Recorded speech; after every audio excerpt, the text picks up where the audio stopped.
पाकिस्तान से आने वाले हिंदू जो विस्थापित बन के इधर आते, शरणार्थी बनकर, और यहाँ भी उनको देखने वाला कोई नहीं। प्रोटेस्ट सारे मुस्लिम समुदाय द्वारा किए गए थे, ये कहकर कि मुसलमानों को क्यों इस लॉ से हटाया गया है। अभी जब लॉ आया ही इस बेसिस पे था कि रिलीजियस परसिक्यूशन के शिकार के लोगों को हम भारत में अगर शरणार्थी दे रहे हैं तो उसमें मुस्लिम का हम एक्सपेडाइट क्यों करेंगे।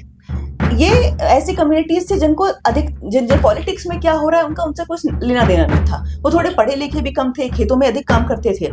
तो आप यकीन मानेंगे कि पार्टीशन हो गया और उनको तो पता भी नहीं था कि पार्टीशन हो गया। अभी मैं आपको ये भी बता दूं कि ऐसा नहीं है सिर्फ हिंदू आते थे। इसमें जो सबसे स्ट्राइकिंग बात जो निकल कर आती है वो ये कि यहाँ का मुसलमान वहां नहीं गया। इतना जो पार्टीशन के वक्त गया वो गया, पर यहाँ पर कोई माइग्रेशन का पैटर्न नहीं है कि जो यहाँ का मुसलमान पाकिस्तान जाता हो, लेकिन वहां का हिंदू निरंतर इंडिया आता रहा है। मुस्लिम लीडर्स अपनी ही स्पीचेस में बोलते हैं लीगल इलीगल मिलाकर 40%। ये इनके अपने स्टेटमेंट्स हैं, हम तो नहीं कह रहे। तो इतना देखिए संख्या में फर्क आया है। वहां पे तो कम ही होते जा रहे हैं, यहाँ पे बढ़ते जा रहे हैं। वहां से माइग्रेशन हिंदुओं का लगातार हो रहा है, यहाँ से नहीं हो रहा है। तो ये रियलिटी है पार्टीशन की, ये रियलिटी है दोनों कम्युनिटीज की, और ये रियलिटी है एक धर्मांतरण की भी, जिस पे हम आगे विषय में बात करेंगे। वहाँ पर उसके बाद हमने बच्चों के लिए एक एजुकेशन सेंटर शुरू किया है, विद्या केंद्र। उसमें 150 के करीब बच्चे आते हैं। और नीलेश जी देखिए क्या होता है कि वहाँ से जब बच्चे आते हैं तो वहाँ पर लड़कियों को तो 5वीं के बाद वहाँ कोई पढ़ाता ही नहीं है, क्योंकि 5वीं से ऊपर की लड़की को तो वहाँ मानने लगते हैं कि इसको तो उठाकर इससे शादी की जा सकती है। लेकिन इधर आने के बाद भी मतलब मुझे नहीं लगता, आप थोड़ा उजागर करेंगे तो अच्छा रहेगा, क्योंकि 58 या 59 कंट्रीज है मुस्लिम्स के लिए, और हिंदुओं के लिए तो एक ही है कि भारत माँ का आंचल। तो इतनी क्या परेशानी है आपको बॉलीवुड से? इतना तो अच्छा वो कर रहे हैं सब, और अपने जीवन का भी पार्ट है बॉलीवुड, फिर आपको इतनी क्या दिक्कत है? हमने उन्हीं के क्लिप्स काट काट के पुट किए हुए हैं, और जो उसमें हो रहा है वो दर्शकों को बताया है कि इसमें क्या हो रहा है। तो बेसिकली शाहरुख ने तो अपने करियर के शुरू में बिल्कुल गंदे स्टॉकर का रोल प्ले किया था। वो कौन सी फिल्म थी जिसमें सनी देओल भी था? डर थी। डर। हाँ, उसमें तो बाद में शिकायत भी करी थी उसने कि मैं जब इस फिल्म को आया था तो मुझे लगा मैं हीरो हूँ, लेकिन आपने तो स्टॉकर को फिल्म हीरो बना दिया, मेरे को तो साइड का बना दिया। आप पढ़िएगा, उसके इंटरव्यूज हैं इसकी बात पर कि क्यों ऐसे हुआ कि शाहरुख खान, आमिर खान, सलमान खान, ये सब खानों की जो खनखनाहट हमें सुनाई दी बचपन से, इसके पीछे क्या कारण है? ठीक है कि खानों की खनखनाहट से तो हमें तकलीफ है, लेकिन ऋतिक की रोशनी से क्यों तकलीफ है? आपने ऋतिक रोशन की बात करी तो चलिए उनका भी एग्जाम्पल दे देती हूँ। लेकिन कैसे बॉलीवुड अपने को इस 16, 17, 18 साल के बच्चों को गलत छलत अनाप शनाप कुछ ना कुछ तो सिखाता है, और इस सब चर्चा के ऊपर आपका अध्ययन, आपका रिसर्च, ये हिंदू समाज के लिए बहुत ही ज्यादा जरूरी है। हिंदू समाज को बहुत ही अवेयर कर रहे हैं आप ये जेम्स ऑफ बॉलीवुड के द्वारा। आपने जैसे हालांकि हिंदू समाज की बात करी, लेकिन ये सब समाज की ही लड़कियों के लिए बात है। हाँ। बच्चियों के लिए, बच्चियां सबकी सब हमारी बच्चियां ही हैं। अभी कोई अगर लड़का भी है और वो हॉटनेस लेवल पर लड़कियों को जज कर रहा है, और वो शुरू हो जाता है 15-16 लड़कियों को जज करने में, और वो वहां चलता रहता है आजकल 50 की उम्र तक। तो पूरे इस उम्र में वो हॉटनेस लेवल पे जब वो जज कर रहा है, वो बेसिकली ये देख रहा है कि कौन पोटेंशियल सेक्सुअल पार्टनर है। तो ऐसे वाले समाज में जहां लड़के ऐसी ही सोच रखेंगे तो वो क्या किसी को बेटी मानेंगे क्या? क्योंकि देखिए, जो अगर सोसाइटी में जज ही ऐसे किया जा रहा है कि आप कितने हॉट हैं, तो फिर लड़कियों को एक प्रेशर फील होता है, तो उनको भी ये लगता है कि हम उसी पैरामीटर पे हम आगे बढ़े, आगे बढ़े। पैरामीटर पे हम काम करेंगे। हम सारा दोष लड़कियों को नहीं दे सकते, हम महिलाओं को सारा दोष नहीं दे सकते। आप पूरे सोसाइटी, जो कि obviously men have been behind these industries, उन्होंने पूरा इस तरीके से क्रिएट किया हुआ है कि हर कोई अब एक पोटेंशियल सेक्सुअल पार्टनर ही बने। आपके जो काम चलता है और एक संस्था के द्वारा, राष्ट्र ज्योति संस्था के द्वारा, इलीगल कन्वर्जन के ऊपर जी, तो उसके बारे में थोड़ा सा हमें जानकारी दीजिए। अगर आप हिस्ट्री बुक्स में पढ़ें, हमारे जो NCERT वगैरह, मतलब जो स्कूल्स की बुक्स में होती हैं, जब मैंने तो यही पढ़ा था, अब मुझे नहीं पता रिवाइज हुई कि नहीं, उसमें लिखा रहता है कि Islamic conversion in India happened because of caste discrimination, है ना, और यहाँ के लोगों ने इसलिए किया क्योंकि वो वर्ण सिस्टम को छोड़ना चाहते थे और इस्लाम में कास्ट नहीं है तो हमने कन्वर्ट कर दिया। ये मुझे ये संकट लगा कि छोटी बेगम जिहाद, ये क्या है छोटी बेगम जिहाद? छोटे बेगम से नाम भी आपको पता ही चल रहा होगा कि बड़ी बेगम कोई होगी और दूसरी बीवी है। हाँ, ऐसे ही है। मतलब निकाह करके मुस्लिम हो गई वो, हाँ, फिर भी वो एज अ डॉक्यूमेंट के हिसाब से वो दलित ही है। यस। हाँ, तो ये हिंदुत्व के, हम अपनी तरफ से देखें तो हम ये हिंदुत्व के हीरो थे और उन्होंने एक हिट लिस्ट बनाई है। हिट लिस्ट बनाई। तो उसमें हमारा नाम, हमारी फोटो, हमारा सब कुछ है वहां पर। अभी बहुत ज्यादा हमने मतलब उसके खिलाफ बोला तो वो वेबसाइट टेक डाउन की गई। अच्छा। लेकिन वो जहां तक पहुंचना है पहुंच चुकी है। क्यों हम बरखा दत्त का महिमा मनन करें? क्यों स्वयं स्वाति जी अपनी जान हथेली पे लेकर ये सब हिंदुओं के लिए झगड़ रही है? ये जो अपना पूरा टैलेंट का इस्तेमाल करके कैसे बॉलीवुड अपने को गलत तरीके से पेश करता है हिंदुओं को, ये सब दिखा रही है। तो अपने को यही तो करना है कि जो भी हिंदू वीरांगनाएं हैं इनको समाज के सामने लाने का है।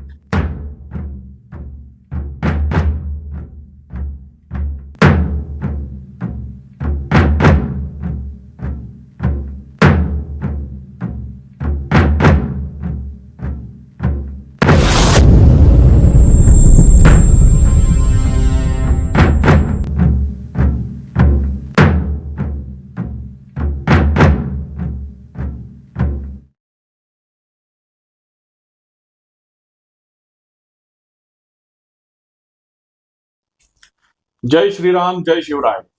मैं नीलेश रमेश विषय रग रग शंभू मेरा परिचय, रग रग शंभू मेरा परिचय। नवरात्रि की सभी दर्शकों को और सभी हिंदुओं को ढेर सारी शुभकामनाएं। नवरात्रि, 9 रात देवी मां ने असुरी शक्ति से संघर्ष किया, युद्ध किया, उनको परास्त किया, इसलिए हम नवरात्रि का सेलिब्रेशन करते हैं। फिलहाल नवरात्रि से गलत प्रेरणा लेके कुछ फेमिनिस्ट कार्यकर्ता हिंदू धर्म के खिलाफ, हिंदू समाज के खिलाफ गलत सलत बयानबाजी करते हैं। तो इनको रोकने के लिए और हिंदू धर्म में स्त्रीत्व क्या है, मातृत्व क्या है, ममत्व क्या है, व्हाट इज फेमिनाइन, ये समझाने के लिए हमने इस स्टोरी का नाम रखा है सैफ्रॉन फेमिनाइन। इसका मतलब है कि हिंदुत्व के क्षेत्र में जो भी महिलाएं कुछ अच्छा कार्य कर रही है हिंदू धर्म बचाने के लिए, हिंदू संस्कृति बचाने के लिए, उनके साथ हम पॉडकास्ट करने वाले, उनका इंटरव्यू लेने वाले। तो आज जो हमारे गेस्ट है उन्होंने बहुत ही जोरदार जमीन पे भी और सोशल मीडिया पे भी हिंदुत्व का जागरण किया है। उनका नाम है वीरांगना स्वाति जी गोयल शर्मा। स्वाति जी वैसे तो उनका करियर पत्रकारिता से शुरू हुआ।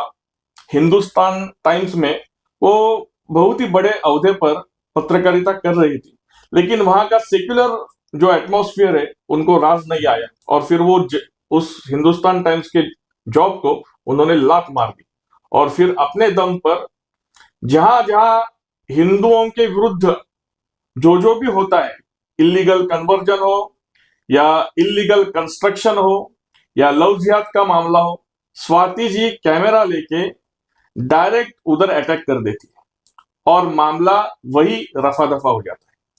स्वाति जी ने लव जिहाद के 100 से ज्यादा डॉक्यूमेंटेड केसेस ये उन्होंने अलग अलग जो न्याय संस्था है या अलग अलग कमीशन है उसमें दायर किए हुए। इसके अलावा स्वाति जी ने इलीगल कन्वर्जन के खिलाफ भी बहुत बड़ी मुहिम चलाई है। उनकी 2 संस्थाएं हैं, एक जो है वो राष्ट्र ज्योति के द्वारा उन्होंने इलीगल धर्मांतरण के खिलाफ बहुत बड़ा अभियान चलाया है और दूसरी संस्था जो है वो सेवा न्याय फाउंडेशन। ये सेवा न्याय फाउंडेशन के द्वारा चलाई गई जो कार्य है, ये कार्य सुनकर आपको आप बड़ी हैरान हो जाओगे।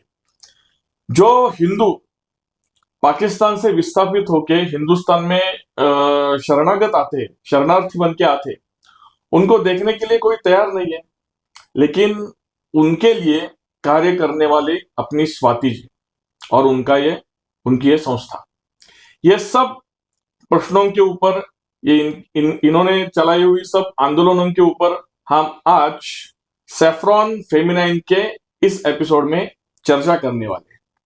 और एक बात अगर हम बोले स्वाति जी के बारे में, तो ग्राउंड लेवल पे भी उनके बहुत ही ज्यादा उनके फैन फॉलोइंग है, उनके कार्यकर्ता एक्टिव रहते हैं, और ट्विटर में भी उनके 5 लाख फॉलोअर्स हैं। ट्विटर में उनका हैंडल भी है खुद का, और अलग सा एक दूसरा भी हैंडल वो चलाते हैं। वो हैंडल का नाम मैं अभी लूंगा नहीं, वो मैं आगे आपको बोलूंगा जो विषय आएगा उस समय।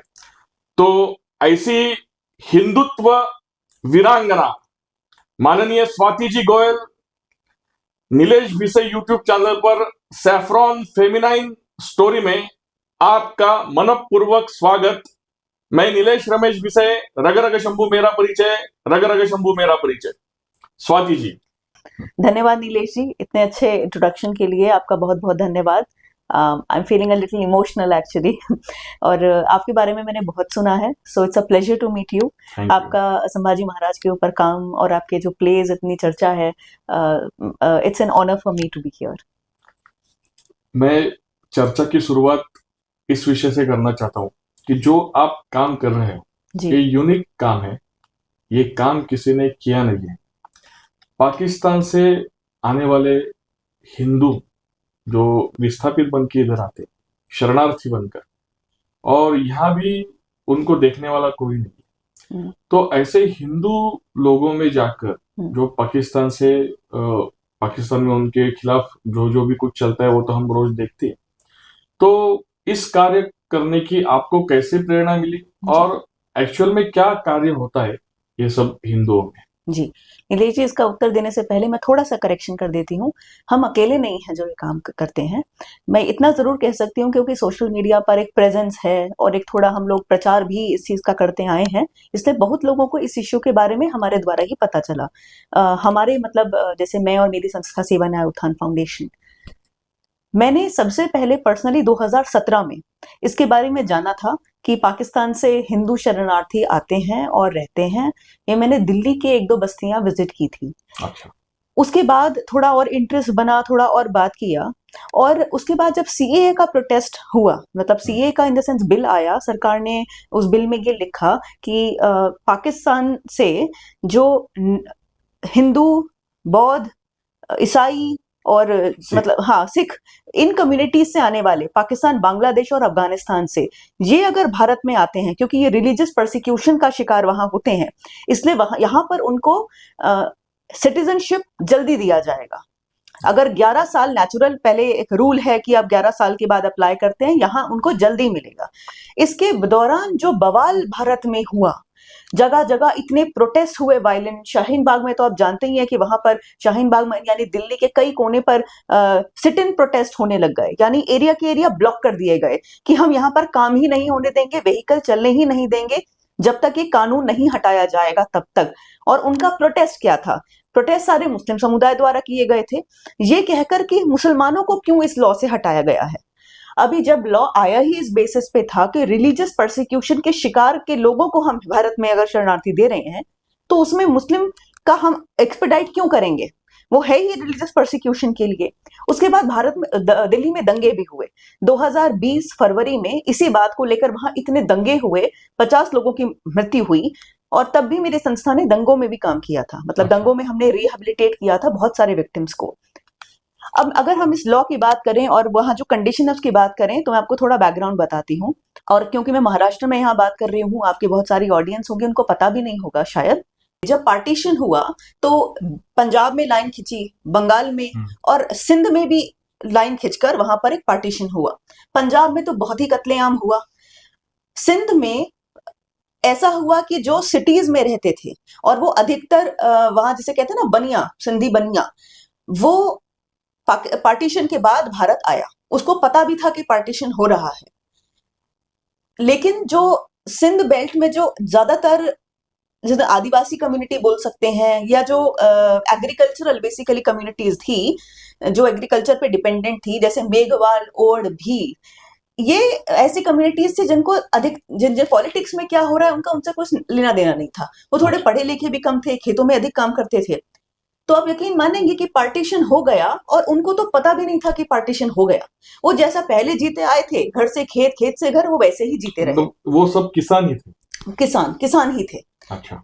1960s में जब पहला वॉर भी हुआ था, तब उन जो the heat of the partition उनको वहां तब महसूस हुई कि अच्छा कुछ फर्क आ गया है। अच्छा। कि मतलब दो अलग देश बन चुके हैं, क्योंकि एक होता है ना कि अब आपको डिसाइड करना होता है आप किसकी तरफ हो, पर वो बेचारों को पता भी नहीं था।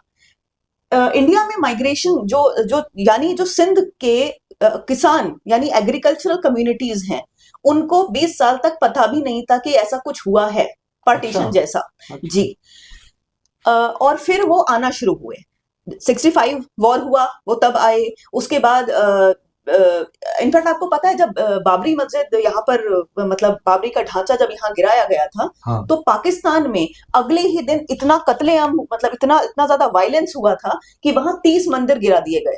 यहाँ की एक ढांचे के ऊपर, जो मंदिर के ऊपर बना ढांचा था, उसके ऊपर ये ग्लोबल लेवल तक पहुंच जाते हैं कि हमारा हमारी मजहब की जगह तोड़ दी। वहां 30 मंदिरों को तोड़ा गया था अगले ही दिन।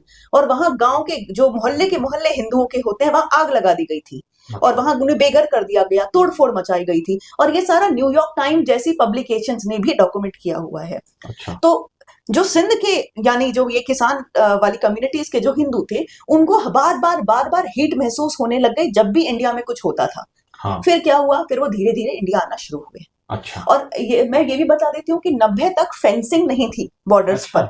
हाँ, फेंसिंग बहुत बाद में इन दोनों देशों ने बनाना शुरू करी। आज तो पूरा जो राजस्थान का बॉर्डर है वो लगभग पूरा फेंसिंग है, इवन इलेक्ट्रिफाइड फेंसिंग भी है।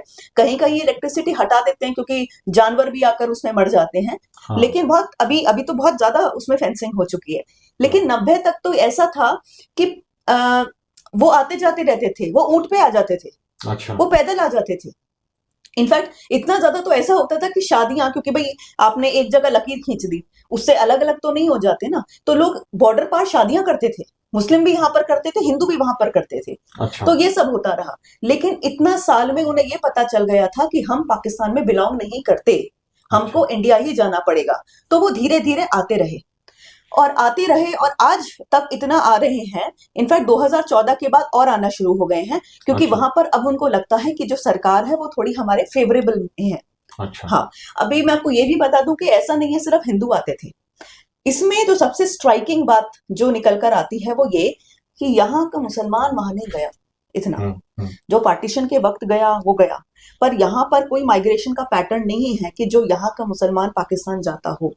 लेकिन वहां का हिंदू निरंतर इंडिया आता रहा है। अच्छा। हाँ। और जैसे मैंने और अभी देखिए पीछे क्या हुआ था। आपको याद होगा कि जब वॉर हुआ था और इंडिया ने एक रजिस्ट्री मतलब ये लॉ निकाला था कि जो यहाँ पर एलटीवी के बिना रह रहा है वो वहां जाए, पाकिस्तान में वापस जाए, है ना, जिसके पास डॉक्यूमेंट्स नहीं है। तो सारे कौन निकल के आ रहे थे? मुस्लिम समुदाय के लोग थे।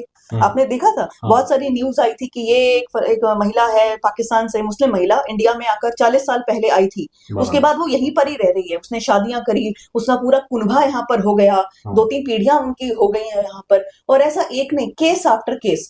तो वो लोग तो आते रहे, लेकिन यहाँ के आप समझ रहे हैं, मतलब वहां के मुसलमान भी आते रहे। और ये मुझे आपको बताना पड़ेगा कि ये मेरा ऑब्जर्वेशन और ये पूरा निकल कर आता है रिपोर्ट्स में से कि सक्सेसिव कांग्रेस गवर्नमेंट्स जो थी, क्योंकि उनका वोट बैंक वो था, उन्होंने उनको आने दिया। इनफैक्ट उन्होंने हिंदुओं से ज्यादा वहां के पाकिस्तान के ही मुसलमानों को आने के लिए फैसिलिटेट किया। अच्छा। ये देखिए।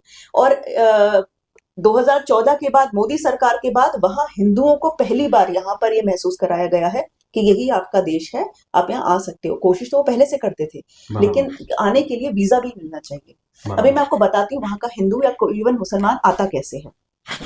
सबसे पहले वो वहां पर मान लीजिए अच्छा मैं इसमें थोड़ा सा स्टैटिस्टिक्स आपको बताती हूँ। हाँ। अभी वहां पर पाकिस्तान में हिंदुओं की संख्या मतलब हिंदुओं की पॉपुलेशन 2% भी नहीं है पूरी पॉपुलेशन की, 2% भी भी नहीं नहीं है। और आजाद ये पार्टीशन के समय हाँ कितनी थी? पार्टीशन के जैसे पार्टीशन 1947 में हुआ तो हाँ। वो हम जो फिगर्स 47 की हैं वो 41 की फिगर्स को हम बताते हैं 47 की फिगर्स, क्योंकि सेंसस 1941 में हुआ था, ब्रिटिश इंडिया में हुआ था। हाँ। तो ब्रिटिश इंडिया के सेंसस के अनुसार 1941 के सेंसस के अनुसार वेस्ट पाकिस्तान जो बनना था यानी पंजाब के कुछ हिस्से और बाकी जो भी वहां मतलब पंजाब का आधा हिस्सा और बाकी एरिया जो बलूचिस्तान सिंध वगैरह, उसमें कोई 14% हिंदू होने थे। अच्छा। यानी पार्टीशन की इवनिंग तक मतलब ईव तक उसमें स्टेटिस्टिकली 14% हिंदू होते। लेकिन आपको पता ही है कि उसके बाद इतना तो कत्लेआम हुआ, एक्सोडस हुआ, निकाला गया। तो 1951 का जो पाकिस्तान में यानी वेस्ट पाकिस्तान की मैं बात कर रही हूँ, मतलब वेस्ट और ईस्ट दोनों पाकिस्तान बने थे, मैं सिर्फ वेस्ट पाकिस्तान की बात कर रही हूँ। वेस्ट पाकिस्तान में आफ्टर इन 1951 संख्या अचानक से 3% रह गई थी और 3% उसके बाद वो बढ़ नहीं रही है, वो तो कम ही हो रही है। अच्छा। हाँ, दूसरी ओर यहाँ पर अगर 10% मुस्लिम्स 1951 में 10% से कम थे, 9.8%, यानी इंडिया में इन 1951 सेंसस मुस्लिम पॉपुलेशन यानी ईस्ट पाकिस्तान और वेस्ट पाकिस्तान हटाकर कितनी थी, लगभग 10% से कम। और आज वो ऑफिशियली तो मतलब ऐसा 20-25 लोग ऐसे आंकते ही हैं। हाँ। क्योंकि अभी तो हम पुराना आंकड़ा देते हैं 14% और कोई नहीं मानता कि 14% है। इनफैक्ट बहुत सारे लोग तो अपनी ही स्पीचेस में, मुस्लिम लीडर्स अपनी ही स्पीचेस में बोलते हैं लीगल इलीगल मिलाकर 40%। ये इनके अपने स्टेटमेंट्स हैं, हम तो नहीं कह रहे। तो इतना देखिए संख्या में फर्क आया है। वहां पे तो कम ही होते जा रहे हैं, यहाँ पे बढ़ते जा रहे हैं। वहां से माइग्रेशन हिंदुओं का लगातार हो रहा है, यहाँ से नहीं हो रहा है। तो ये रियलिटी है पार्टीशन की, ये रियलिटी है दोनों कम्युनिटीज की, और ये रियलिटी है एक धर्मांतरण की भी, इस पे हम आगे विषय में बात करेंगे। तो स्वाति जी ने अभी ये अपने को बताया कि कितनी गंभीर परिस्थिति थी 1947 में भी और उसके बाद भी। और 1947 में 10% मुस्लिम्स भारत में थे, आज वो पता नहीं कितने हो गए। कोई बोलते 14%, लेकिन 14% तो है नहीं, क्योंकि उसकी स्वाति जी ने बोला कि खुद मुस्लिम लीडर ही बोलते कि हम 20% हो गए, 40% हो गए, 30% हो गए। तो और अभी भी सेंसस तो हुआ नहीं है, अभी कम होगा, ये कब होगा ये भी पता नहीं। उसके अलावा स्वाति जी ने एक बहुत ही गहरी बात बोली कि 20 साल तक वहां के हिंदुओं को पता ही नहीं था कि पार्टीशन हुआ है। इसलिए समझो भारत में कुछ इंसिडेंट होता है तो उसका रिएक्शन पाकिस्तान में आता था और उनको समझता नहीं था ये क्यों हो रहा है। और एक बात कि 2014 से पहले की जो भी जितने भी गवर्नमेंट थे वो मुस्लिम लोगों को इनवाइट करते थे, इधर लाल कारपेट डालते थे, रेड कारपेट, लेकिन हिंदुओं को इधर लाने में वो कोई भी प्रयास नहीं करते थे। जो हिंदू शरणार्थी बनकर भी इधर आएंगे उनको भी वो लेते नहीं थे, उनको वीसा नहीं देते थे। ऐसी भीषण हालत में ये हिंदुओं के लिए स्वाति जी कार्य कर रही है। तो ये तो समस्या तो स्वाति जी ने बोली कि कितनी भीषण समस्या है, कितनी गंभीर समस्या है। अभी ये क्या कार्य होता है ये हम जानेंगे जी।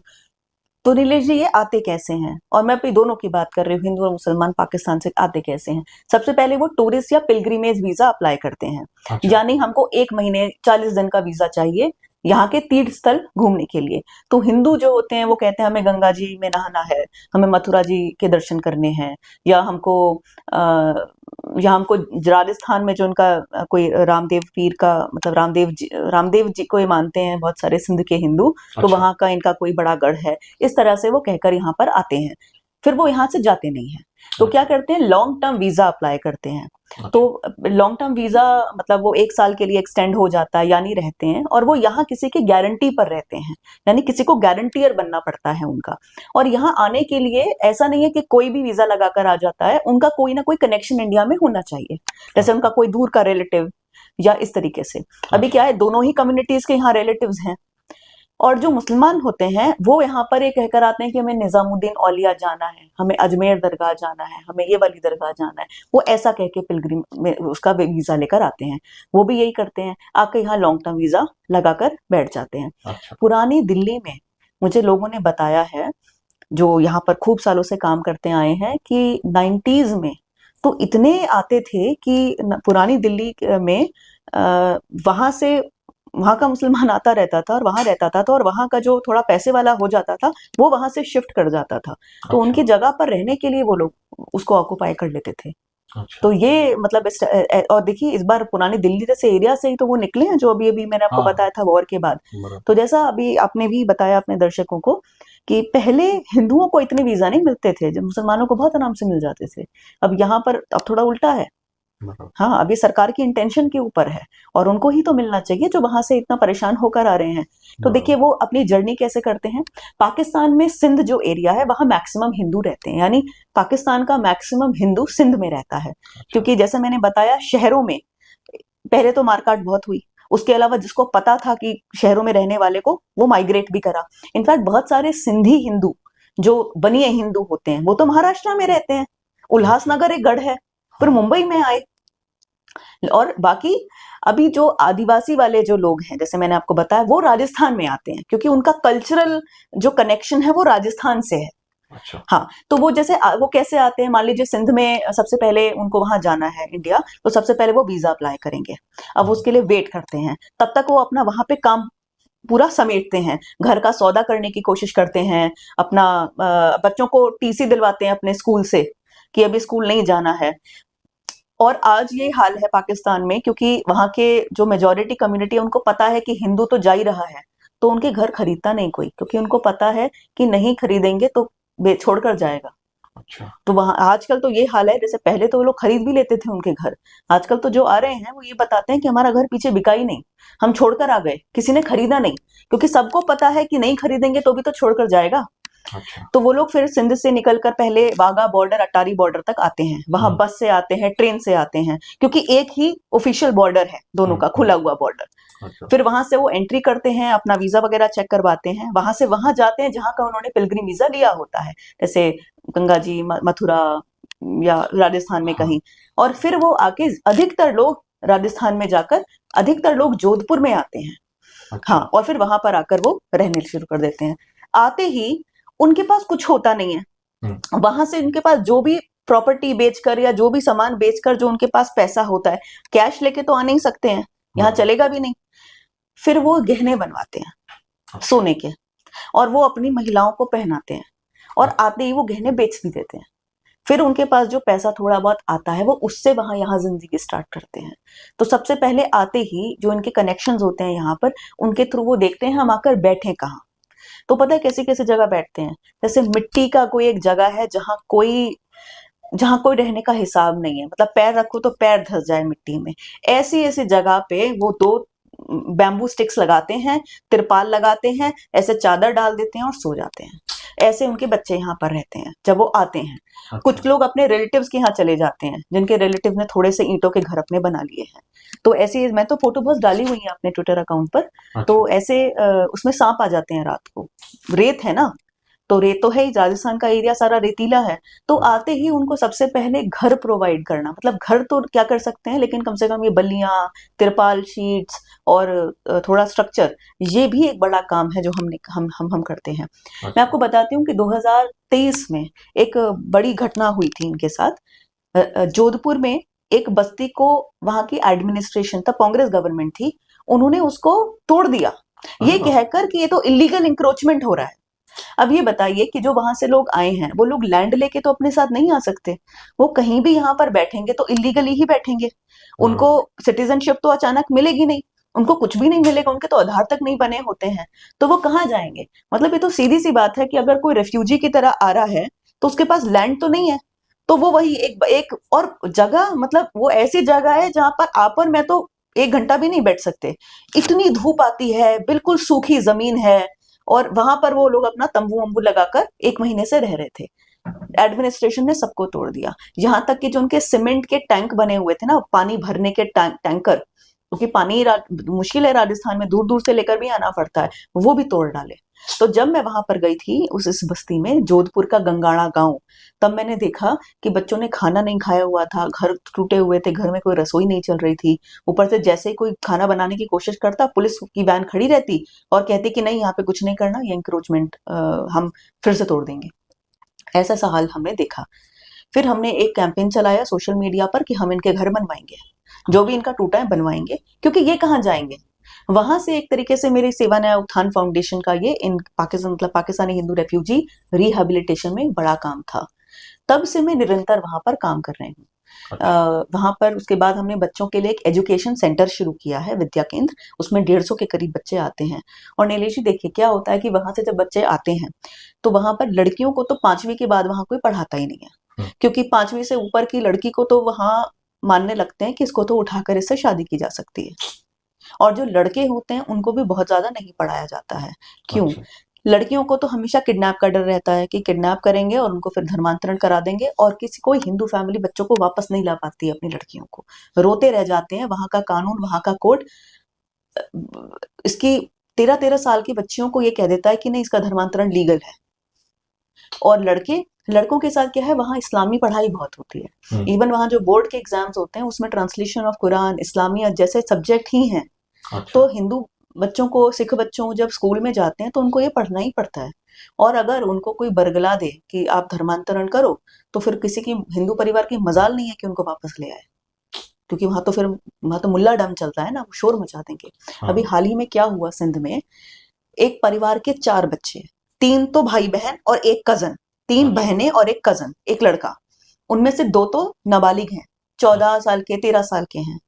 वो चारों अचानक से एक दिन घर गायब हो गए। तो माँ बाप ने पुलिस में शिकायत करी, पुलिस ने ढूंढा, 2 दिन बाद बच्चे मिले। लड़कियां दोनों बुरके में आ चुकी थी और लड़के वो पठानी सूट जैसा जैसे वो पहनते हैं वो पहन चुके थे। इनकी कोर्ट में सीधा पेशी हुई बच्चों की, और बच्चों ने कह दिया कि नहीं, हम अपनी मर्जी से हमने इस्लाम को बोल दिया। और परिवार कुछ नहीं कर पाया। जो बच्चे 18 साल से कम के थे, कोर्ट ने ये कहा कि आप इनको लेके तो जा सकते हो घर, 18 साल तक रख सकते हो, लेकिन अगर आपने इनको कुछ भी हिंदू धर्म से रिलेटेड कुछ भी कराने की कोशिश की, आपको 1 करोड़ पाकिस्तानी रुपये देने पड़ेंगे कोर्ट को। बाप रे। तो ये क्या है इसका मतलब? और वो हुए कैसे थे धर्मांतरण? उनका जो कोचिंग सेंटर का टीचर था उसने उनको बरगला दिया। अच्छा। अब देखिए ये धर्मांतरण का जो इशू हुआ है, अब इसमें ऐसा तो नहीं है कि बच्चे कोई बहुत कंपैरेटिव रिलीजन के कारण कोई धर्मांतरण किया। हो सकता है उन्होंने यही डर दे दिया हो कि तुम नहीं कन्वर्ट होंगे तो तुम जहन्नम की आग में जाओगे। सबसे ज्यादा तो यही चलता है। हाँ। और या कुछ भी कह दिया हो कि तुम्हारा धर्म, ये तो नीच बोलते हैं वहां तो नीच बोलते हैं हिंदुओं को। तो कुछ भी करके उन्होंने, बच्चे का मन क्या है, बच्चों को तो डरा दो, उसको कुछ भी बोल दो, वो मान जाएगा। और ऐसा यहाँ पर होता है। तो बहुत सारी फैमिली जो भाग भाग कर पाकिस्तान से आती हैं, वो इस डर से आती हैं कि लड़कियां अगर किसी की बड़ी हो रही हैं तो डर जाते हैं कि हम नहीं आएंगे तो उनका धर्मांतरण हो जाएगा। लड़कों को भी ले आते हैं क्योंकि ये भी उसी ट्रैप में आके फंस जाएंगे। तो बहुत दुख होता है। जो पेरेंट्स आते हैं वो ये मानकर आते हैं कि हमारी जिंदगी तो ऐसी ही कटेगी, हम वहां पे भी बहुत बिल्कुल अच्छी जिंदगी नहीं जीते, तो यहाँ पर हम स्लम्स में रहेंगे। हाँ, लेकिन हमारे बच्चों का फ्यूचर यहाँ सेट हो जाएगा, क्योंकि वो वहां पर आएंगे जहां उन्हें होना चाहिए, यानी हिंदू देश। बराबर। यानी जो अपने साथ हुआ वो बच्चों के साथ नहीं होने देंगे। यस। यही आस लेकर पाकिस्तान से सब हिंदू लोग भारत में आते, हिंदुस्तान में आते जी। लेकिन इधर आने के बाद भी मतलब मुझे नहीं लगता, आप थोड़ा उजागर करेंगे तो अच्छा रहेगा, क्योंकि 58 या 59 कंट्रीज है मुस्लिम्स के लिए, और हिंदुओं के लिए तो एक ही है कि भारत माँ का आंचल। लेकिन इस आंचल में आने के बाद भी वो सुरक्षित महसूस करते हैं। उनको उनका रहने का प्रबंध, उनका खाने का प्रबंध, ये तो आपका ट्रस्ट कर रहा है। आपके सब कार्यकर्ता इनकी सेवा में लगे हैं। लेकिन समाज की क्या मानसिकता है, या एज अ गवर्नमेंट, अभी तो 2014 से तो काफी बदला हुआ है ऐसा आपने बोला, लेकिन फिर भी यहाँ आने के बाद उनकी मानसिकता क्या रही थी और उनको किस परेशानी का सामना करना पड़ता है? जी, ये आपने बहुत अच्छा प्रश्न किया। यहाँ इस प्रश्न की शुरुआत मैंने जोधपुर से ही की थी। मैंने जोधपुर जो सिटी है, मेन सिटी, वहीं कुछ लोगों से पूछा जो यहाँ के भारतीय हैं, सालों से पीढ़ियों से यहाँ रह रहे हैं, कि क्या आपको पता है कि आप ही के शहर के आउटस्कर्ट्स पे ऐसी ऐसी पूरे पूरे गांव और बस्तियां हैं जो पाकिस्तान से आए हुए शरणार्थियों के हैं। मुझे 10 में से 9 लोगों ने ऐसे उत्तर दिए कि हाँ कुछ सुना तो है, हाँ मुझे, हाँ पर हमें पता नहीं है कौन होते हैं, कौन होते हैं ये क्यों आते हैं, हाँ इनका मतलब उनको भी नहीं पता। अच्छा। तो जिस शहर में, जिसके आउटस्कर्ट्स में ऐसी बस्तियां बसी हुई हैं, उनको भी नहीं पता। आप ये समझिए कि जैसे मुस्लिम समुदाय में आप गाजा के बारे में पूछिए, आपको क्या लगता है 10 में से कितने लोगों को पता होगा? सबको बताओ। राइट। अब आप खुद एक सर्वे कीजिए, यहाँ पर ऐसे 10 लोगों से पूछिए कि क्या आपको पता है कि सिंध से हिंदू, पाकिस्तान से हिंदू आते हैं?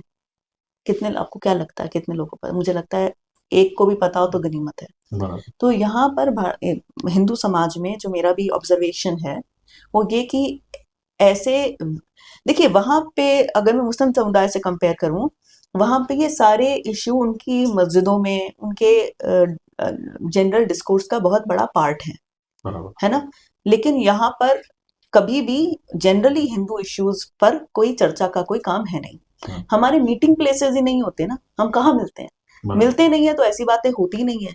हम जहाँ मिलते हैं जैसे फंक्शंस में, फंक्शन में कोई काम की बात तो होती नहीं है, वहां तो बॉलीवुड फेस्ट होता है।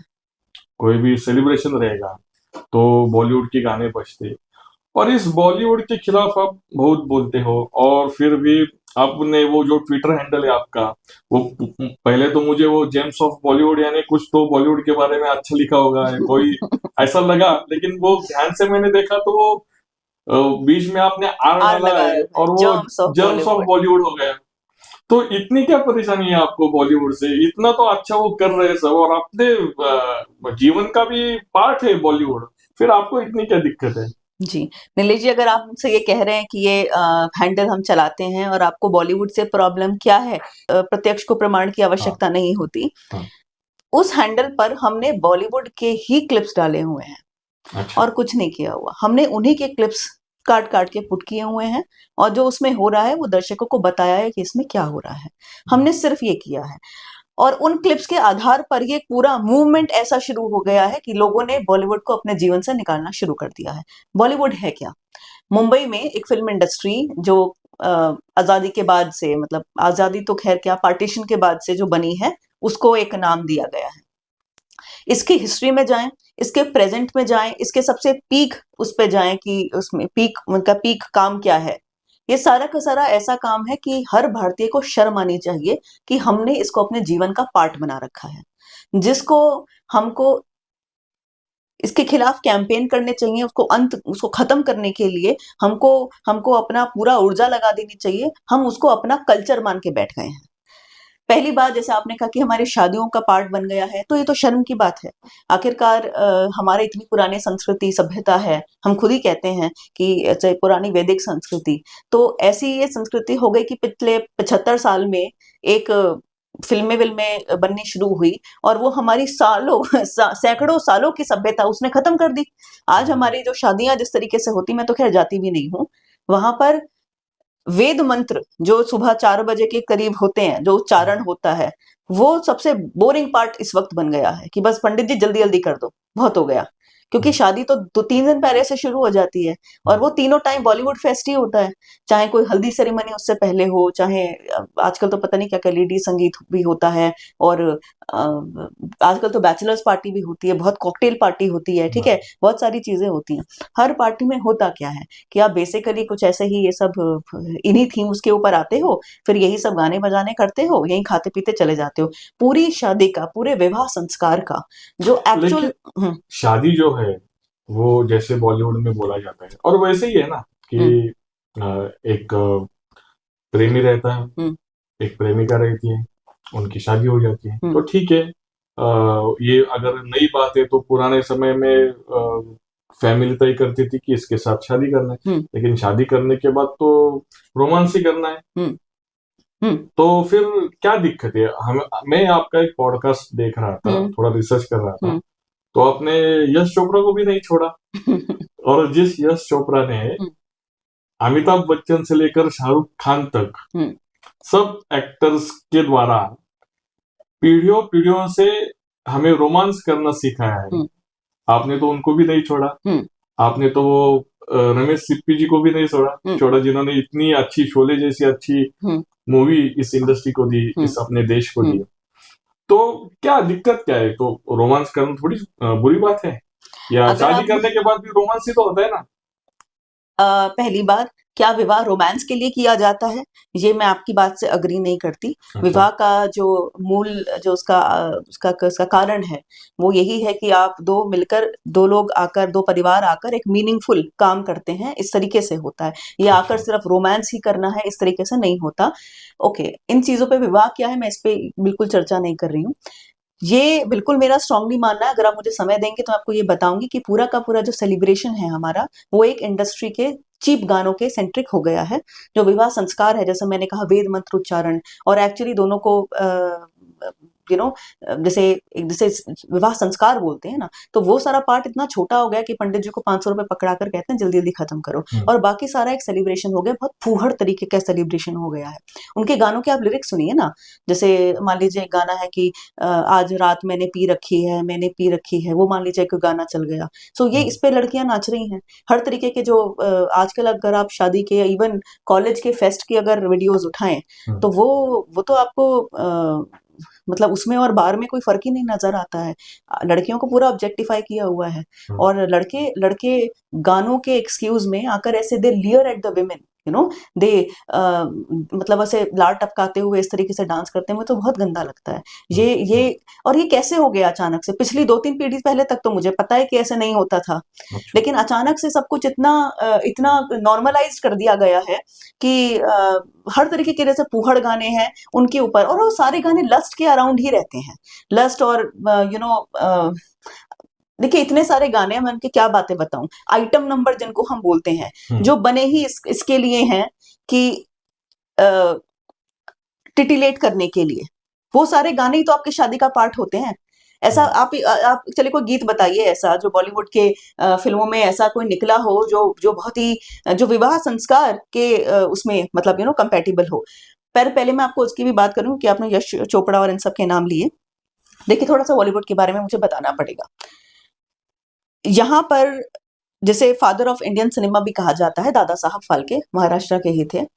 वीडियो कैमरा, सबसे पहले तो मोशन पिक्चर्स के टेक्नोलॉजी आई, फिल्में तो बाद में आई, तो उन्होंने, क्योंकि वो थोड़े संपन्न परिवार से भी थे, तो उन्होंने ऐसा वीडियो कैमरा वगैरह खरीदा, लंदन से जाकर खरीदा, और वो बड़े प्रभावित थे लाइफ ऑफ जीसस नाम की, लाइफ ऑफ क्राइस्ट नाम की एक फिल्म से। तो उन्होंने अपनी पत्नी को भी ये कहा था कि जैसे उन्होंने क्राइस्ट के ऊपर फिल्म बनाई, मैं यहाँ राम और कृष्ण के ऊपर ऐसी फिल्में बनाना चाहता हूँ। अच्छा। हाँ, तो वहां पर आकर इन्होंने सबसे पहले राजा हरिश्चंद्र एक फिल्म बनाई थी। और पहले फिल्में सिनेमा हॉल्स तो नहीं होते थे, पहले जैसे सर्कस होता है ना, लोग जाते हैं, टेंट लगाते हैं, स्क्रीन लगाकर फिर ऐसे करके दिखाई जाती थी। तो उन्होंने ऐसे ही वो जगह जगह जाकर फिल्मों को एग्जिबिट करते थे। और बहुत सारे, मैं आपको ये भी बता दूं कि बहुत सारी जगहों पे तब अंग्रेज इंडियंस को अलाउ नहीं करते थे। हाँ, मतलब वो अंग्रेज बैठकर देखते थे, फिल्में आती थी लंदन से। अच्छा। तो वहां पर अलाउ नहीं होता था कि यहाँ पर भारत का भी कोई आदमी आए। अच्छा। हाँ, बिल्कुल ही कुछ बहुत ही अमीर कोई बिजनेसमैन यहाँ पर कोई हो, सिर्फ उनको ही अलाउ होता था, अगर होता था तो उन्होंने अगले 10 साल में 100 फिल्में बना डाली। अच्छा। उसमें लंका दहन उनकी एक बहुत फेमस फिल्म रही। अच्छा। और उसके तो कहते हैं कि दिन में 7-8 शो वो लगाते थे। अच्छा। तो ऐसी फिल्मों की उन्होंने बहुत काम करा इसके ऊपर। तो तब इंडियन फिल्म इंडस्ट्री का, मुंबई में जो फिल्म इंडस्ट्री थी, वो उसका ये कैरेक्टर था जो दादा साहब फाल्के ने शुरू किया। उसके बाद आलम आरा आई, वहां से काफी एक तरीके से कैरेक्टर चेंज हुआ। सबसे बड़ा फर्क तब आया जब पार्टीशन के बाद जो लाहौर में फिल्म इंडस्ट्री थी, उसके अधिकतर लोग इंडिया में आ गए। क्यों? क्योंकि उन्हें पता था कि लाहौर में, यानी पाकिस्तान में, जो इस्लाम के नाम पर बना है, वहां पर ये फिल्में वगैरह तो चलेंगी नहीं, उनको हराम बोला जाएगा। और वैसे भी बहुत सारे तो वहां पे हिंदू भी इस काम में थे और मुसलमान भी थे, वो सारे ही ज्यादातर इंडिया में आ गए, मुंबई में जाके शिफ्ट हुए। अच्छा। उसी एक वेव में ये आपके यशराज फिल्म्स वाले, चोपड़ा फैमिली, आपके दिलीप कुमार भी उसी वेव में, इस तरीके से बहुत सारे वहां से आए, कपूर फैमिली। अच्छा। मतलब पहले तो वो आते जाते भी रहते थे, उसके बाद वो शिफ्ट भी हुए यहाँ पर। अब देखिए वो वहां पे इसलिए आए क्योंकि उन्हें लगता था कि वो एक इस्लामिक मुल्क में, इस्लामिक देश में रह नहीं पाएंगे। पर यहाँ पर आकर इन सब ने वही काम किया जो वहां के पाकिस्तान के ही फिल्मों के नैरेटिव में होता है। आपको एग्जाम्पल देती हूँ। राज कपूर की बात करती हूँ। राज कपूर की फिल्म 1951 में आई आवारा। हम्म, आवारा फिल्म की स्टोरी ये होती है कि एक जज एक अपनी पत्नी को अबेंडन कर देता है, उसको छोड़ देता है। अच्छा। हाँ, और किसी उसको क्योंकि शक होता है कि उसने उस शायद किसी और के संग किसी और आदमी ने उसके संग कुछ गलत काम किया है। हम्म, और उस फिल्म की ये थीम है कि उन्होंने भगवान राम के से प्रेरणा लेकर उन्होंने ये काम किया। ये उस फिल्म का थीम है। वो अच्छा। ऐसे पता चलता है कि जब वो आदमी उसको अपनी पत्नी को निकाल देता है घर से, या नहीं, या शायद निकालना नहीं चाह रहा होता है, तब एक महिला उसी के घर के आसपास बोलती है, तू भगवान राम से भी ऊपर हो गया।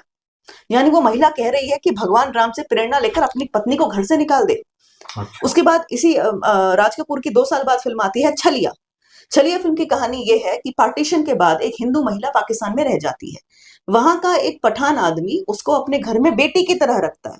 अच्छा। पहली बात तो कौन, स्टैटिस्टिक्स देखिए, पैटर्न देखिए, कौन हिंदू महिला को बेटी की तरह रखता है। सबसे पहले तो शादी करके बीवी बनाते हैं, चाहे कोई भी उम्र हो। बराबर। लेकिन ये बेटी की तरह रखता है। उसके बाद जब वो वापस इंडिया में वापस आती है वो महिला, तो उसको यहाँ पर उसका पति स्वीकार नहीं करता।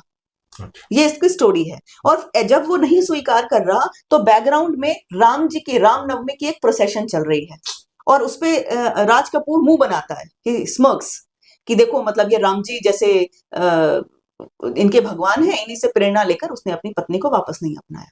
अच्छा। तो मतलब पूरे रामायण में, पूरे राम जी के मतलब स्टोरी में, इनको जो वो वाला पार्ट है जो सबसे पहले तो कंट्रोवर्शियल पार्ट है, क्योंकि बहुत लोग मानते हैं वो रामायण का पार्ट है भी नहीं, हाँ, उसी को लेकर वो पूरा का पूरा ये बताते हैं कि आपका जो पूरा राम भक्ति है, जो पूरा आपका धर्म है, वो इसी बात पर है कि उन्होंने अपनी बीवी को छोड़ दिया। बराबर। ये हाल तब है जब इस्लामिक सोसाइटी में 3 तलाक देकर, यानी यूनिलेटरल तलाक देना, कि बस कभी गुस्सा आया तो तलाक तलाक तलाक कहकर महिला को घर से निकाल देने का वहां पर सिस्टम है।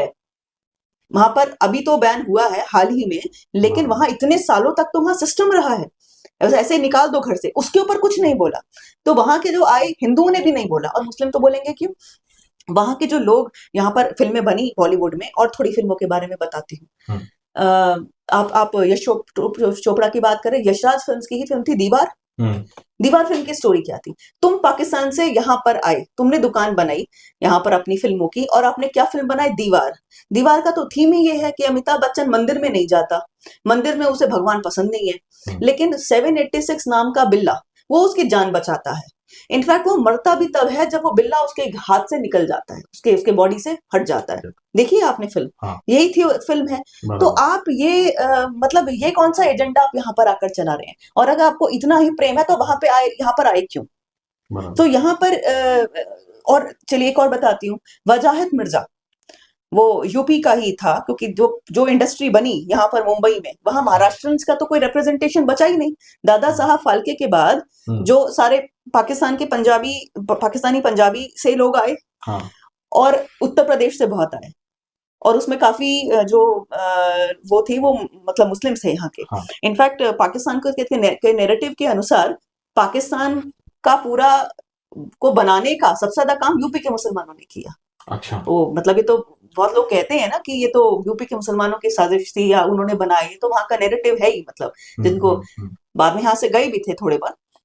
तो ये मुंबई में जाकर इन दोनों कम्युनिटीज ने वहां पर पूरी इंडस्ट्री जो खड़ी करी, उसमें हिंदू धर्म को बार बार विलीनाइज किया गया।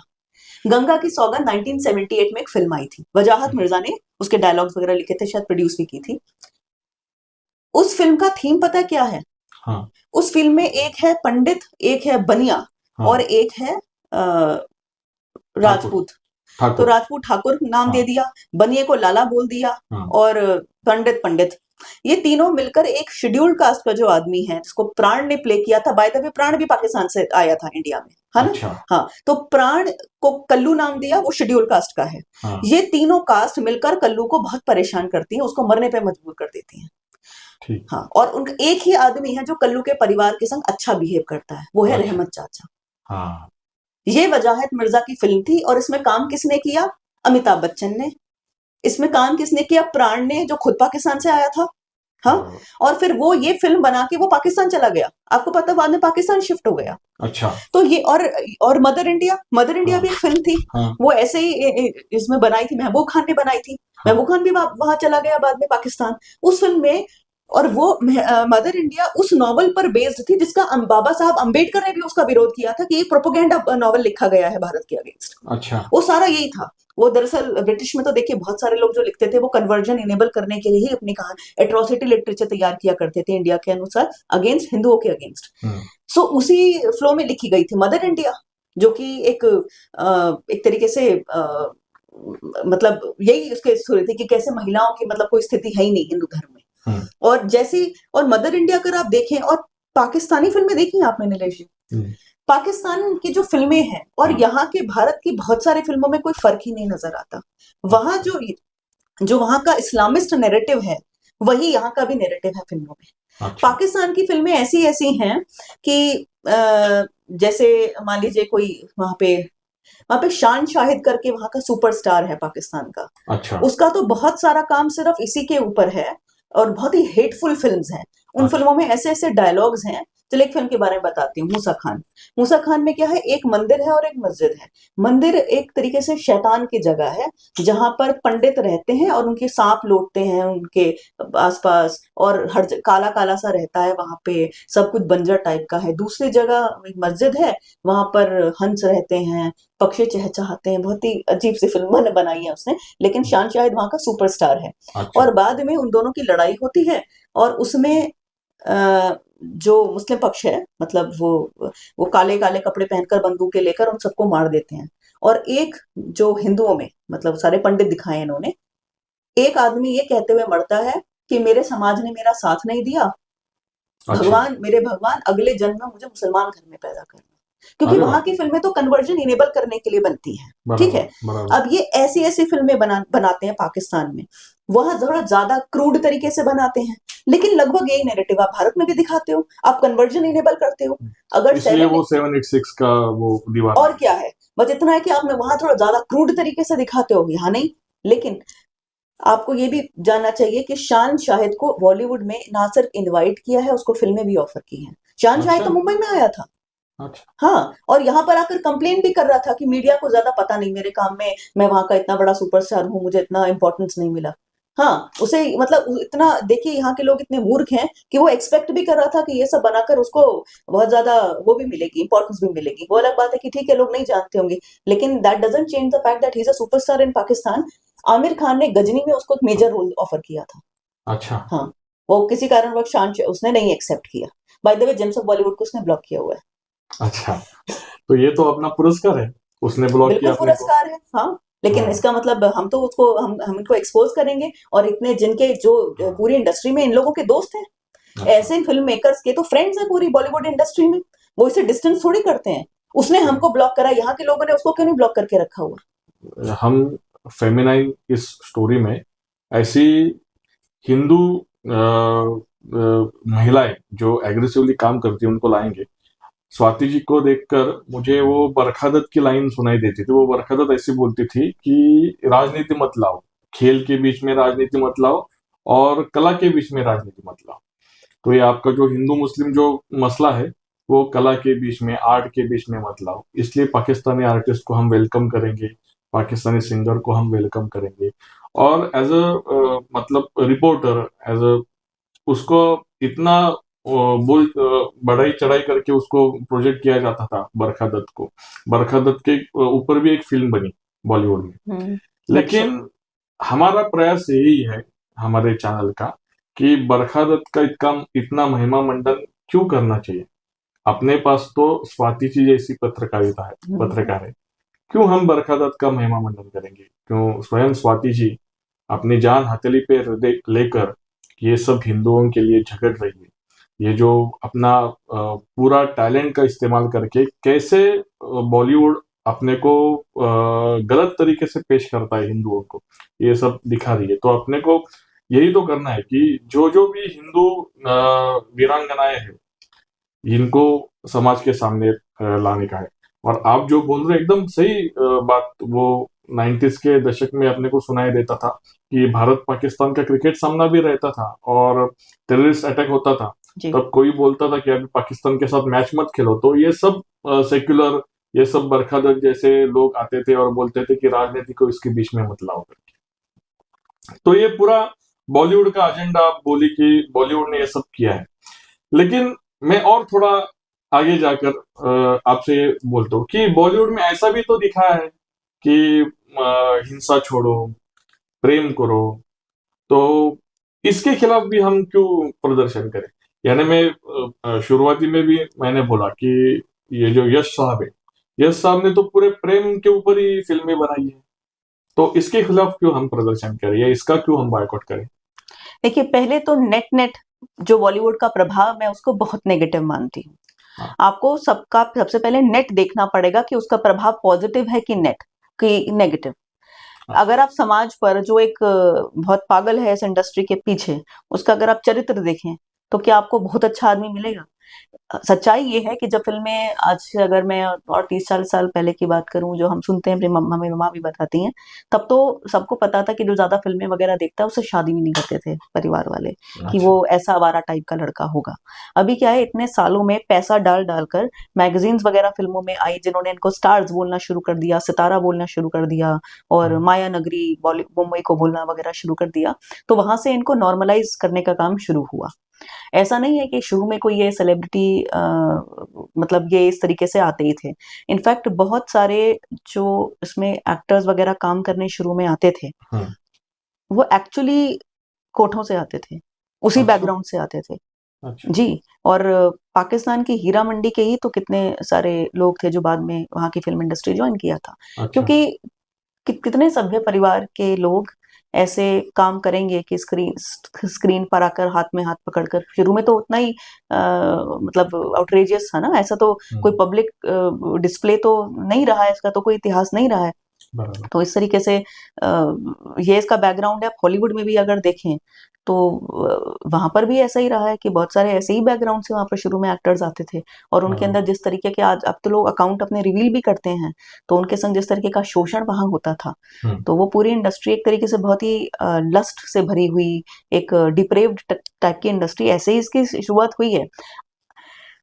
दुख की बात यह है कि आज इसको इतना नॉर्मलाइज कर दिया गया है कि इसमें अच्छे सभ्य परिवार के लोग भी जाने लग गए हैं, और वो काम करके, अब आप चलिए एग्जांपल देती हूँ, सपोज कोई आइटम सॉन्ग वगैरह है, देखिए कोई कर रहा है, मैं मानती हूँ कि काम समाज में हर तरीके के होते हैं, एज अ समाज और एज अ सरकार भी, आप किसको काम को अच्छा श्रेष्ठ मानते हो और किसको छोटा मानते हो, ठीक है।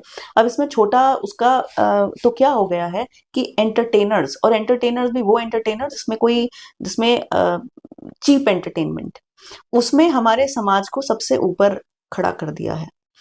उस समाज का क्या हश्र होगा जिसमें चीप एंटरटेनर यानी टिटिलेट जो करते हैं, उनको समाज का सबसे बड़ा स्टार बोल दिया गया। चलिए आप शाहरुख खान की बात करते हैं। शाहरुख खान के तो शुरुआत की फिल्मों में ऐसा हुआ था कि वो एक पागल स्टॉकर का रोल प्ले करता था, लड़कियों को के पीछे, क्यों, डर फिल्म थी, बाजीगर फिल्म थी, और क्या थी। इनफैक्ट उसमें हुआ, देखिए नुकसान भी ऐसा हुआ कि 90s में ऐसे जो एक्टर्स थे जो बेसिकली पागल थे, और जो एक वो माधुरी के संग भी एक फिल्म आई थी ना, अंजाम शायद उसका नाम था, हाँ। उसमें गाने में बहुत बाय द वे एक प्रॉब्लमैटिक गाना है ना उसमें, चने के खेत में, उस फिल्म का अगर आप म्यूजिक हटाकर लिरिक्स सुने तो वो तो रेप सॉन्ग है। अच्छा। जोरा जोरी चने के खेत में, पहले तो जुल्मी ने पकड़ी कलाई, फिर हुई चोरी चने के खेत में, इट्स अ रेप सॉन्ग। आप सारे हटा के देखिए, लोगों से कहिए, अपने दर्शकों से अपील कीजिए, पर उससे वो नाच रही है, और वो क्या नाच रही है, उसको प्रोड्यूसर डायरेक्टर जो भी है उन्होंने ऐसी फिल्में बनाई हैं। फिर उस गाने की, उस पिक्चर की भी ये थीम थी। तो बेसिकली शाहरुख ने तो अपने करियर के शुरू में बिल्कुल गंदे स्टॉकर का रोल प्ले किया था, और बाद में उसको, और देखिए ऐसा नहीं है कि सिर्फ स्टॉकर प्ले किया तो उसको नेगेटिव दिखाया, उसको बाद में फिल्म के एंड तक आते आते उसको दीवाना, आशिक, इस तरीके से प्रोपोर्ट्रे किया गया कि वो जो उसका पागलपन था वो basically he was a great lover, इसलिए हुआ। जैसे बाजीगर फिल्म में उसका तो नेगेटिव रोल था ना, लेकिन बाद में जब वो मर जाता है और काजोल उसको बैठकर धीरे उसमें आती है कि मेरा दिल था, मतलब एक स्लो सॉन्ग बजता है, तो दर्शकों, people are expected to feel sorry for Shahrukh Khan, right? People are expected to feel that Shahrukh Khan basically was a helpless lover, he was too much of a passionate lover, है ना, इसलिए ऐसा हुआ। तो उसको तो स्टॉकर नेगेटिव तो नहीं दिखाया। ऐसे ही बाकी फिल्मों में भी हुआ। वो कौन सी फिल्म थी जिसमें सनी देओल भी था, डर थी। डर। हाँ, उसमें तो बाद में शिकायत भी करी थी उसने कि मैं जब इस फिल्म को आया था तो मुझे लगा मैं हीरो हूँ, लेकिन आपने तो स्टॉकर को फिल्म हीरो बना दिया, मेरे को तो साइड का बना दिया। आप पढ़िएगा, उसके इंटरव्यूज हैं इसकी बात पर। तो शाहरुख खान का रोमांस हीरो बनना का पूरा जो जो इसके पीछे असली कहानी वो ये है कि आपने एक पागल स्टॉकर को आपने रोमांस का नाम दे दिया, ये हुआ है। पहले तो उसको इस ऐसी फिल्में, उसके बाद उसको रोमांस का किंग ऑफ रोमांस बना दिया। इनफैक्ट अधिकतर आप फिल्में अगर उसकी देखें, जैसे इवन ये दिल वाले दुल्हनिया ले जाएंगे वगैरह, उस फिल्म में वो पूरी फिल्म में कोई अच्छे काम तो नहीं कर रहा होता है। वो he is irresponsible, he is in fact एक तो पूरा एक सीन है जिसमें शराब पी रहा है, हाँ, और हाँ, लक्ष्मी जी की मूर्ति तोड़ रहा है। वो क्लिप हमने ही बॉलीवुड में मतलब अपने हैंडल पर सबसे पहले उसको दिखाया था कि देखिए, जब आप सेट तैयार करते हो आपको वो दिखाने की कोई आवश्यकता ही नहीं है। बराबर। एक्सीडेंटली तो नहीं हो गया, पूरा सोचा होगा ना कि यहाँ पर ये मूर्ति रखी जाएगी और फिर उसको तोड़ते हुए दिखाएंगे, क्योंकि वो बोल भी रहा है अमरीश पुरी कि देखो लक्ष्मी जी की मूर्ति तक तोड़ गया। सो मतलब हीरो तुम्हारी मूर्ति तोड़ रहा है। मैं तो इसको ये मानती हूँ कि ये पूरा एजेंडा था फिल्म का। और इस तरीके से जो इतना एक तरीके से नेगेटिव कैरेक्टर है, उसको अब फिल्म में रोमांस, किंग ऑफ रोमांस दिखा दिया सिर्फ इसलिए कि वो पीछे पड़ा हुआ है। मैं कहती हूँ कि इस आदमी ने अकेले और इसके फिल्म मेकर्स ने स्टॉकिंग को मेन स्ट्रीम बना दिया है। अच्छा। हाँ, और क्या बहुत सारे केसेस 90s से नहीं आ रहे हैं कि कोई एसिड किसी ने फेंक दिया, किसी ने इतना पीछे पड़ गया, किसी ने उसको मार दिया। एसिड अटैक के केस 90s में बहुत सारे आए अभी। हाँ, ये इसके लिए इसका तो सूटकेस वाला भी सीन है जिसमें वो मार के सूटकेस में डालकर नदी में डाल देता है। हाँ, बाजीगर में। हाँ, बाजीगर में तो लव जिहाद में जो लड़कियों को सूटकेस में डाला जाता है। हाँ, तो जो भी स्टॉकर डालता है। लेकिन मैं ये कहती हूँ कि ये शाहरुख खान को, जो कि जिसने सबसे एक तरीके से एंटी हीरो, है ना, तो उसने, और फिर उसको किंग ऑफ रोमांस बना दिया। और उस समय ऐसे भी आर्टिकल्स आते थे कि अच्छा या बुरा नहीं होता, ग्रे शेड होती है। यस। तो आप ग्रे शेड के बारे में सोचो, आप क्या करते हो, आप हीरो को एकदम अच्छा बना देते हो और विलन को एकदम बुरा। तो ऐसा होता ही नहीं, समाज में ग्रे शेड होती। और इस आधार पर वो शाहरुख खान के सब मूवी उसका प्रमोशन होते गए। देखिए, मेरा ऐसा मानना है कि पूरा एक एजेंडा के तहत, क्योंकि देखिए एजेंडा इन द सेंस किस तरीके से, पहले तो सबको पता है कि 90s में दाऊद का पैसा इंडस्ट्री में खूब लगा है। कुछ ही हीरोज को क्यों ऊपर रखा गया, कुछ ही हीरोइनों को क्यों ऊपर रखा गया, इसका कारण मुझे बहुत ऑर्गेनिक नहीं लगता। मुझे लगता है एक पूरा एक प्लान था कि हम ऐसे ही हीरोज को ज्यादा बढ़ावा देंगे। मैं क्यों नहीं होगा? क्या उनका रिलीजियस एजेंडा नहीं था दाऊद गैंग का? बिल्कुल था। मैं ये सवाल पूछने वाला था कि क्यों ऐसे हुआ कि शाहरुख खान, आमिर खान, सलमान खान, ये सब खानों की जो खनखनाहट हमें सुनाई दी बचपन से, इसके पीछे क्या कारण है? देखिए, अभी क्या है कि इसमें जैसा मैंने कहा कि दाऊद का पैसा लगा था इंडस्ट्री में, खूब लगा था। ठीक है कि खानों की खनखनाहट से तो हमें तकलीफ है, लेकिन ऋतिक की रोशनी से क्यों तकलीफ है? आपने ऋतिक रोशन की बात करी तो चलिए उनका भी एग्जांपल दे देती हूँ। वो फिल्म आई थी वॉर, है ना फिल्म का नाम, जो टाइगर श्रॉफ के साथ। बराबर। अभी टाइगर श्रॉफ में, सॉरी, इस फिल्म में ऋतिक एक कबीर नाम के आदमी का रोल प्ले कर रहा है, जो एक मुस्लिम हिंदू कैरेक्टर है। हिंदू कैरेक्टर। हाँ, अच्छा। और वो ये डायलॉग बोल रहा है कि हम भी कितने मूर्ख हैं कि, सॉरी मैं भूल गई कि वो मुस्लिम कर रहा है शायद हिंदू कर रहा है, याद नहीं है, लेकिन उसका डायलॉग ये है कि हम भी कितने मूर्ख हैं, पहले मूर्ति को भगवान बना देते हैं और वो मूर्ति टूट जाते हैं तो कहते हैं भगवान टूट गए। ये कोई बात हुई? ये फिल्म का डायलॉग है। तो अब हमारा समाज जो है वो ऐसा हो गया है कि नहीं, इसमें क्या है, उन्हें सब चीजों में ये लगने लगता है कि नहीं इसमें कौन सी बड़ी बात है, इसमें कौन सी बड़ी बात है। यही करते करते आज ये हालत हो गया है कि तुम पाकिस्तान में बचे नहीं। इंडिया में भी यही हालत है कि जगह जगह मिनी पाकिस्तान टाइप के बन चुके हैं और तुम्हें कोई सीरियसली भी नहीं लेता है, क्योंकि अगर कोई इंटरनेशनल फिल्म भी बनती है तो वो हिंदुओं का और हिंदू समाज का और ऐसा मजाक उड़ा के चले जाती है। कुछ नहीं कर सकते, क्योंकि देखिए क्या है कि स्पाइन की बहुत कमी है।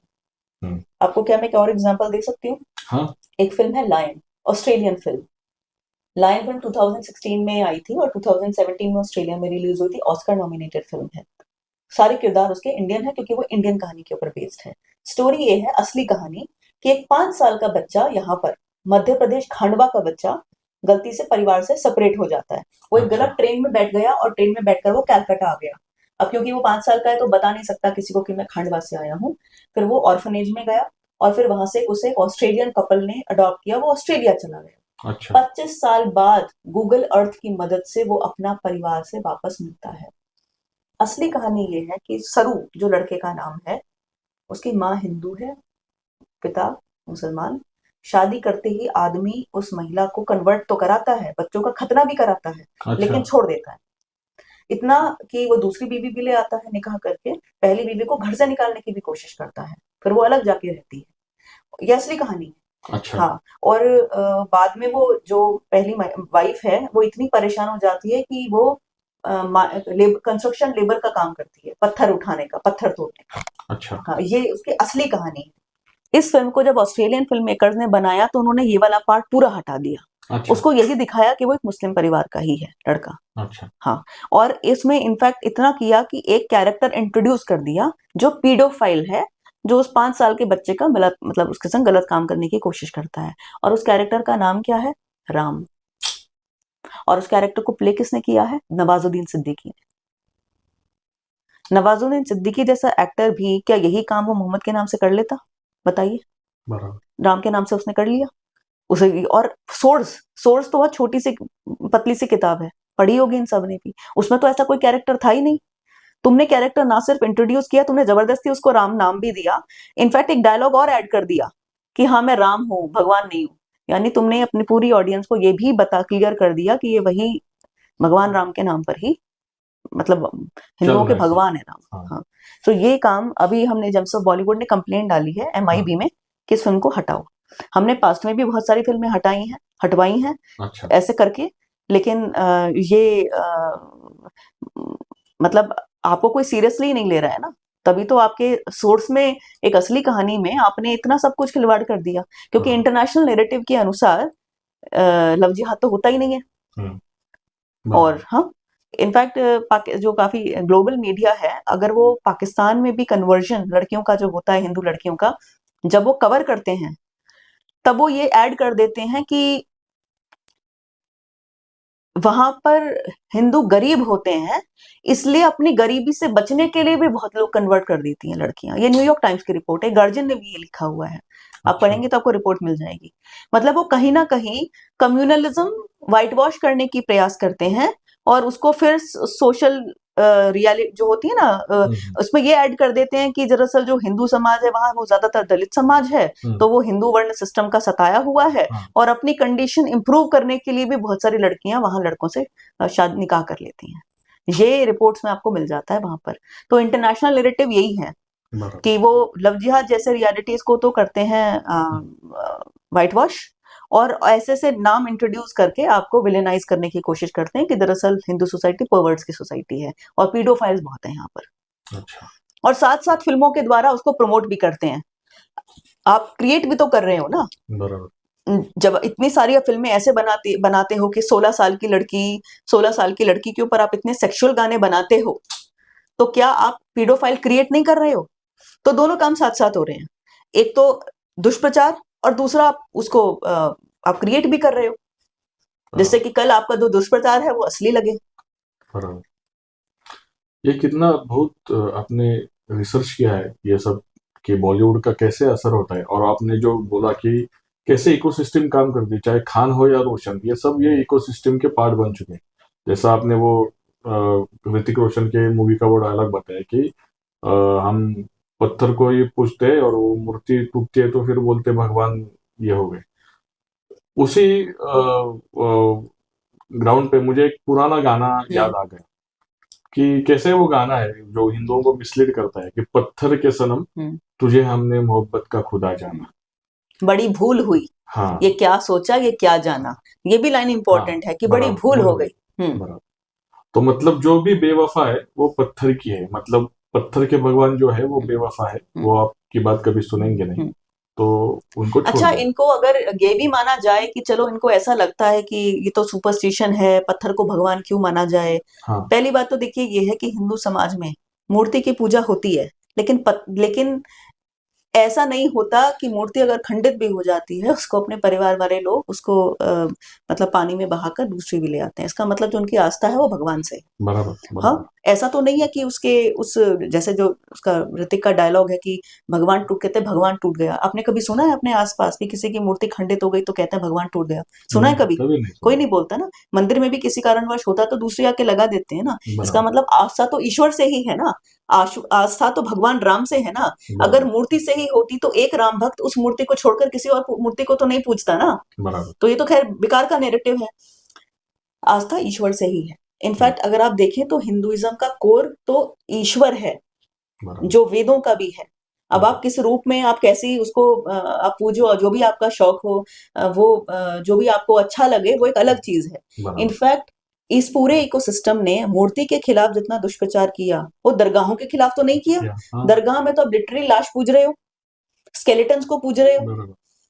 उसके खिलाफ कभी नहीं बोला। उसको तो ऐसे से गाने बनाए, भर दो झोली, हाँ, तेरे दर से जाऊं ना खाली। खाली, हाँ। और दरगाहों के ऊपर कितने गाने बने हैं बॉलीवुड में। इनफैक्ट ऐसी कितनी फिल्में हैं कि वो वहां जाता है, उसके चादर चढ़ाता है। सिंघम आप में दिखाया हुआ सिंघम है। में भी दिखाया, और हाँ, बहुत सारी फिल्मों में वो पुलिस वाले चादर वादर लेकर जा रहे हाँ, हैं।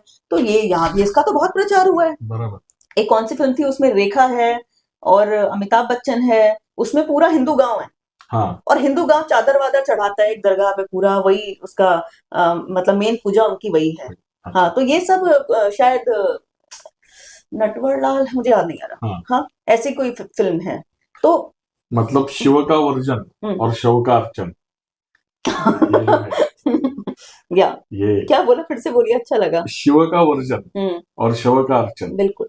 ये अटल जी की काव्य अच्छा पंक्ति है। अच्छा। स्वाति जी ने हमें बताया कि कैसे बॉलीवुड में 16 साल के एज के ऊपर या 16 साल की लड़की के ऊपर कैसे गाने फिल्माए जाते हैं और कैसी समाज की मानसिकता खराब की जाती है कि 16 साल की उम्र ये रोमांस करने के लिए है, ये सेक्स करने के लिए है, ये ऐसे ही अय्याशी करने के लिए है।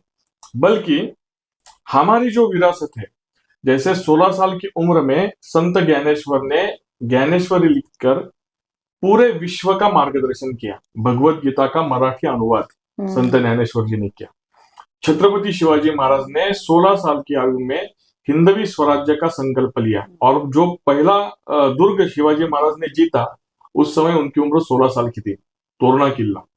तो 16 साल की उम्र में ऐसे पराक्रम हमारे पुरखों ने किए हैं, और हमारी भी युवा पीढ़ी से यही अपेक्षा है कि 16 साल की उम्र में, 17 साल की उम्र में, 18 साल की उम्र में, जिस उम्र में अपने को कुछ समझ आती है, उस उम्र में हम पराक्रम करेंगे, हम पुरुषार्थ जगाएंगे और कुछ ना कुछ हासिल करेंगे, करियर में भी और समाज के लिए भी। लेकिन कैसे बॉलीवुड अपने को, इस 16, 17, 18 साल के बच्चों को गलत छलत अनाप शनाप कुछ ना कुछ तो सिखाता है।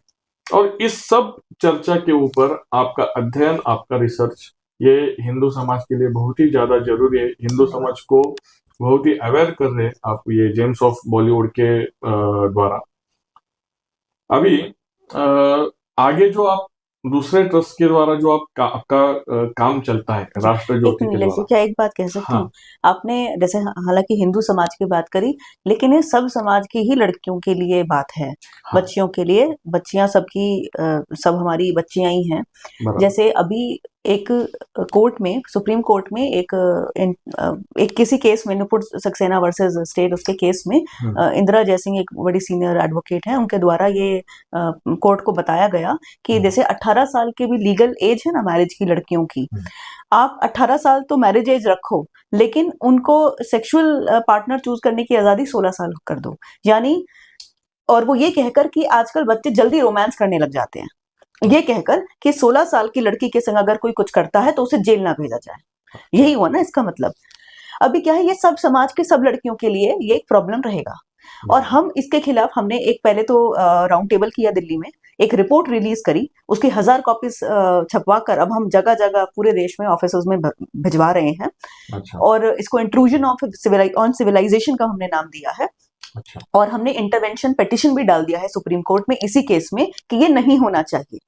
तो देखिए क्या होता है ना कि जो एंटरटेनमेंट इंडस्ट्री है, जिस तरीके से आज की एंटरटेनमेंट इंडस्ट्री है, और ये सारी ना ये अलाइड है, ये कॉन्ट्रासेप्टिव इंडस्ट्री को ज्यादा से ज्यादा प्रमोट करना चाहती है, चाहते हैं कि लोग इसी एक्टिविटी में ज्यादा लिप्त रहें और कम उम्र से ही शुरू हो जाए। ठीक है, इसके अलावा बहुत सारी इसमें अलाइड इंडस्ट्रीज है कि इनके पक्ष में है कि सोसाइटी बाकी सब काम छोड़कर रिस्ट्रेंट छोड़ दे। और जैसे जैसे आपने कहा ना कि छत्रपति शिवाजी ने 16 साल की उम्र में ये कर दिया, उनका तो उनसे बिजनेस नहीं बढ़ेगा ना ये करने से। अगर सारे इसी उनके मार्गदर्शन पर चलने लग जाएं तो ये जो सारी इंडस्ट्रीज खड़ी हुई हैं इनका बिजनेस कैसे चलेगा? क्योंकि इनको तो यही चाहिए कि ज्यादातर जो बच्चियां हैं और बच्चे वो इसी काम में लिप्त हो जाएं। हाँ, तो हम इसके खिलाफ हैं। ये बाकी सब चीजें एक तरीके से माध्यम है उसी डिप्रेविटी को बढ़ाने का, समाज को उसी दिशा में लेके जाने का कि छत्रपति शिवाजी ना बने 16 साल की उम्र में। बने तो यही 16 साल के लोग बने जो कहें कि 16 जैसे 16 साल की जो गाने बनते हैं ना, 16 साल की बाली उम्र को। हाँ हाँ, यही ऐसी ही सोसाइटी क्रिएट हो कि उसमें से वो लोग ना बने संत ज्ञानेश्वर या छत्रपति शिवाजी जैसे, सारे वही बने कि जो इस उम्र में सिर्फ और सिर्फ अर्ली सेक्स करना चाहते हैं, वो भी विदाउट एनी रिस्पॉन्सिबिलिटी। मतलब शादी मत करो और कुछ मत करो, बस इस काम में लिप्त रहो आप। ये है सारा मेन जो इशू है। मतलब पूरा इकोसिस्टम ये हिंदू कुटुंब संस्था तहस नहस करने पे तुला है। बॉलीवुड इन्होंने पूरी दुनिया में ये किया है। अच्छा। ये वेस्ट का ही एक तरीके से मॉडल यहाँ पर आया गया है, ये सब उसी के एजेंट्स हैं। अच्छा। और ये जो कुरीति है ना, ये बेसिकली पूरे वर्ल्ड को बहुत सेक्सुअलाइज करने का ये जो पूरा एजेंडा है, हाँ। वेस्ट से ही अधिकतर चल रहा है। देखिए बहुत सारे उसके सब पार्ट्स हैं, जैसे लव जिहाद उसका एक तरीके से एक सब कैटेगरी है। पर एक जो ओवरऑल जो चल रहा है वेस्ट से जो एक्सपोर्ट यहाँ इंपोर्ट होकर आ रहा है, वो है sexualisation of the entire society. हम उसके भी बहुत खिलाफ हैं। बराबर। मतलब जिसमें कि अगर 16 साल की लड़की भी अगर है तो वो अपने आप को यही देखे कि क्या वो डिजायरेबल है।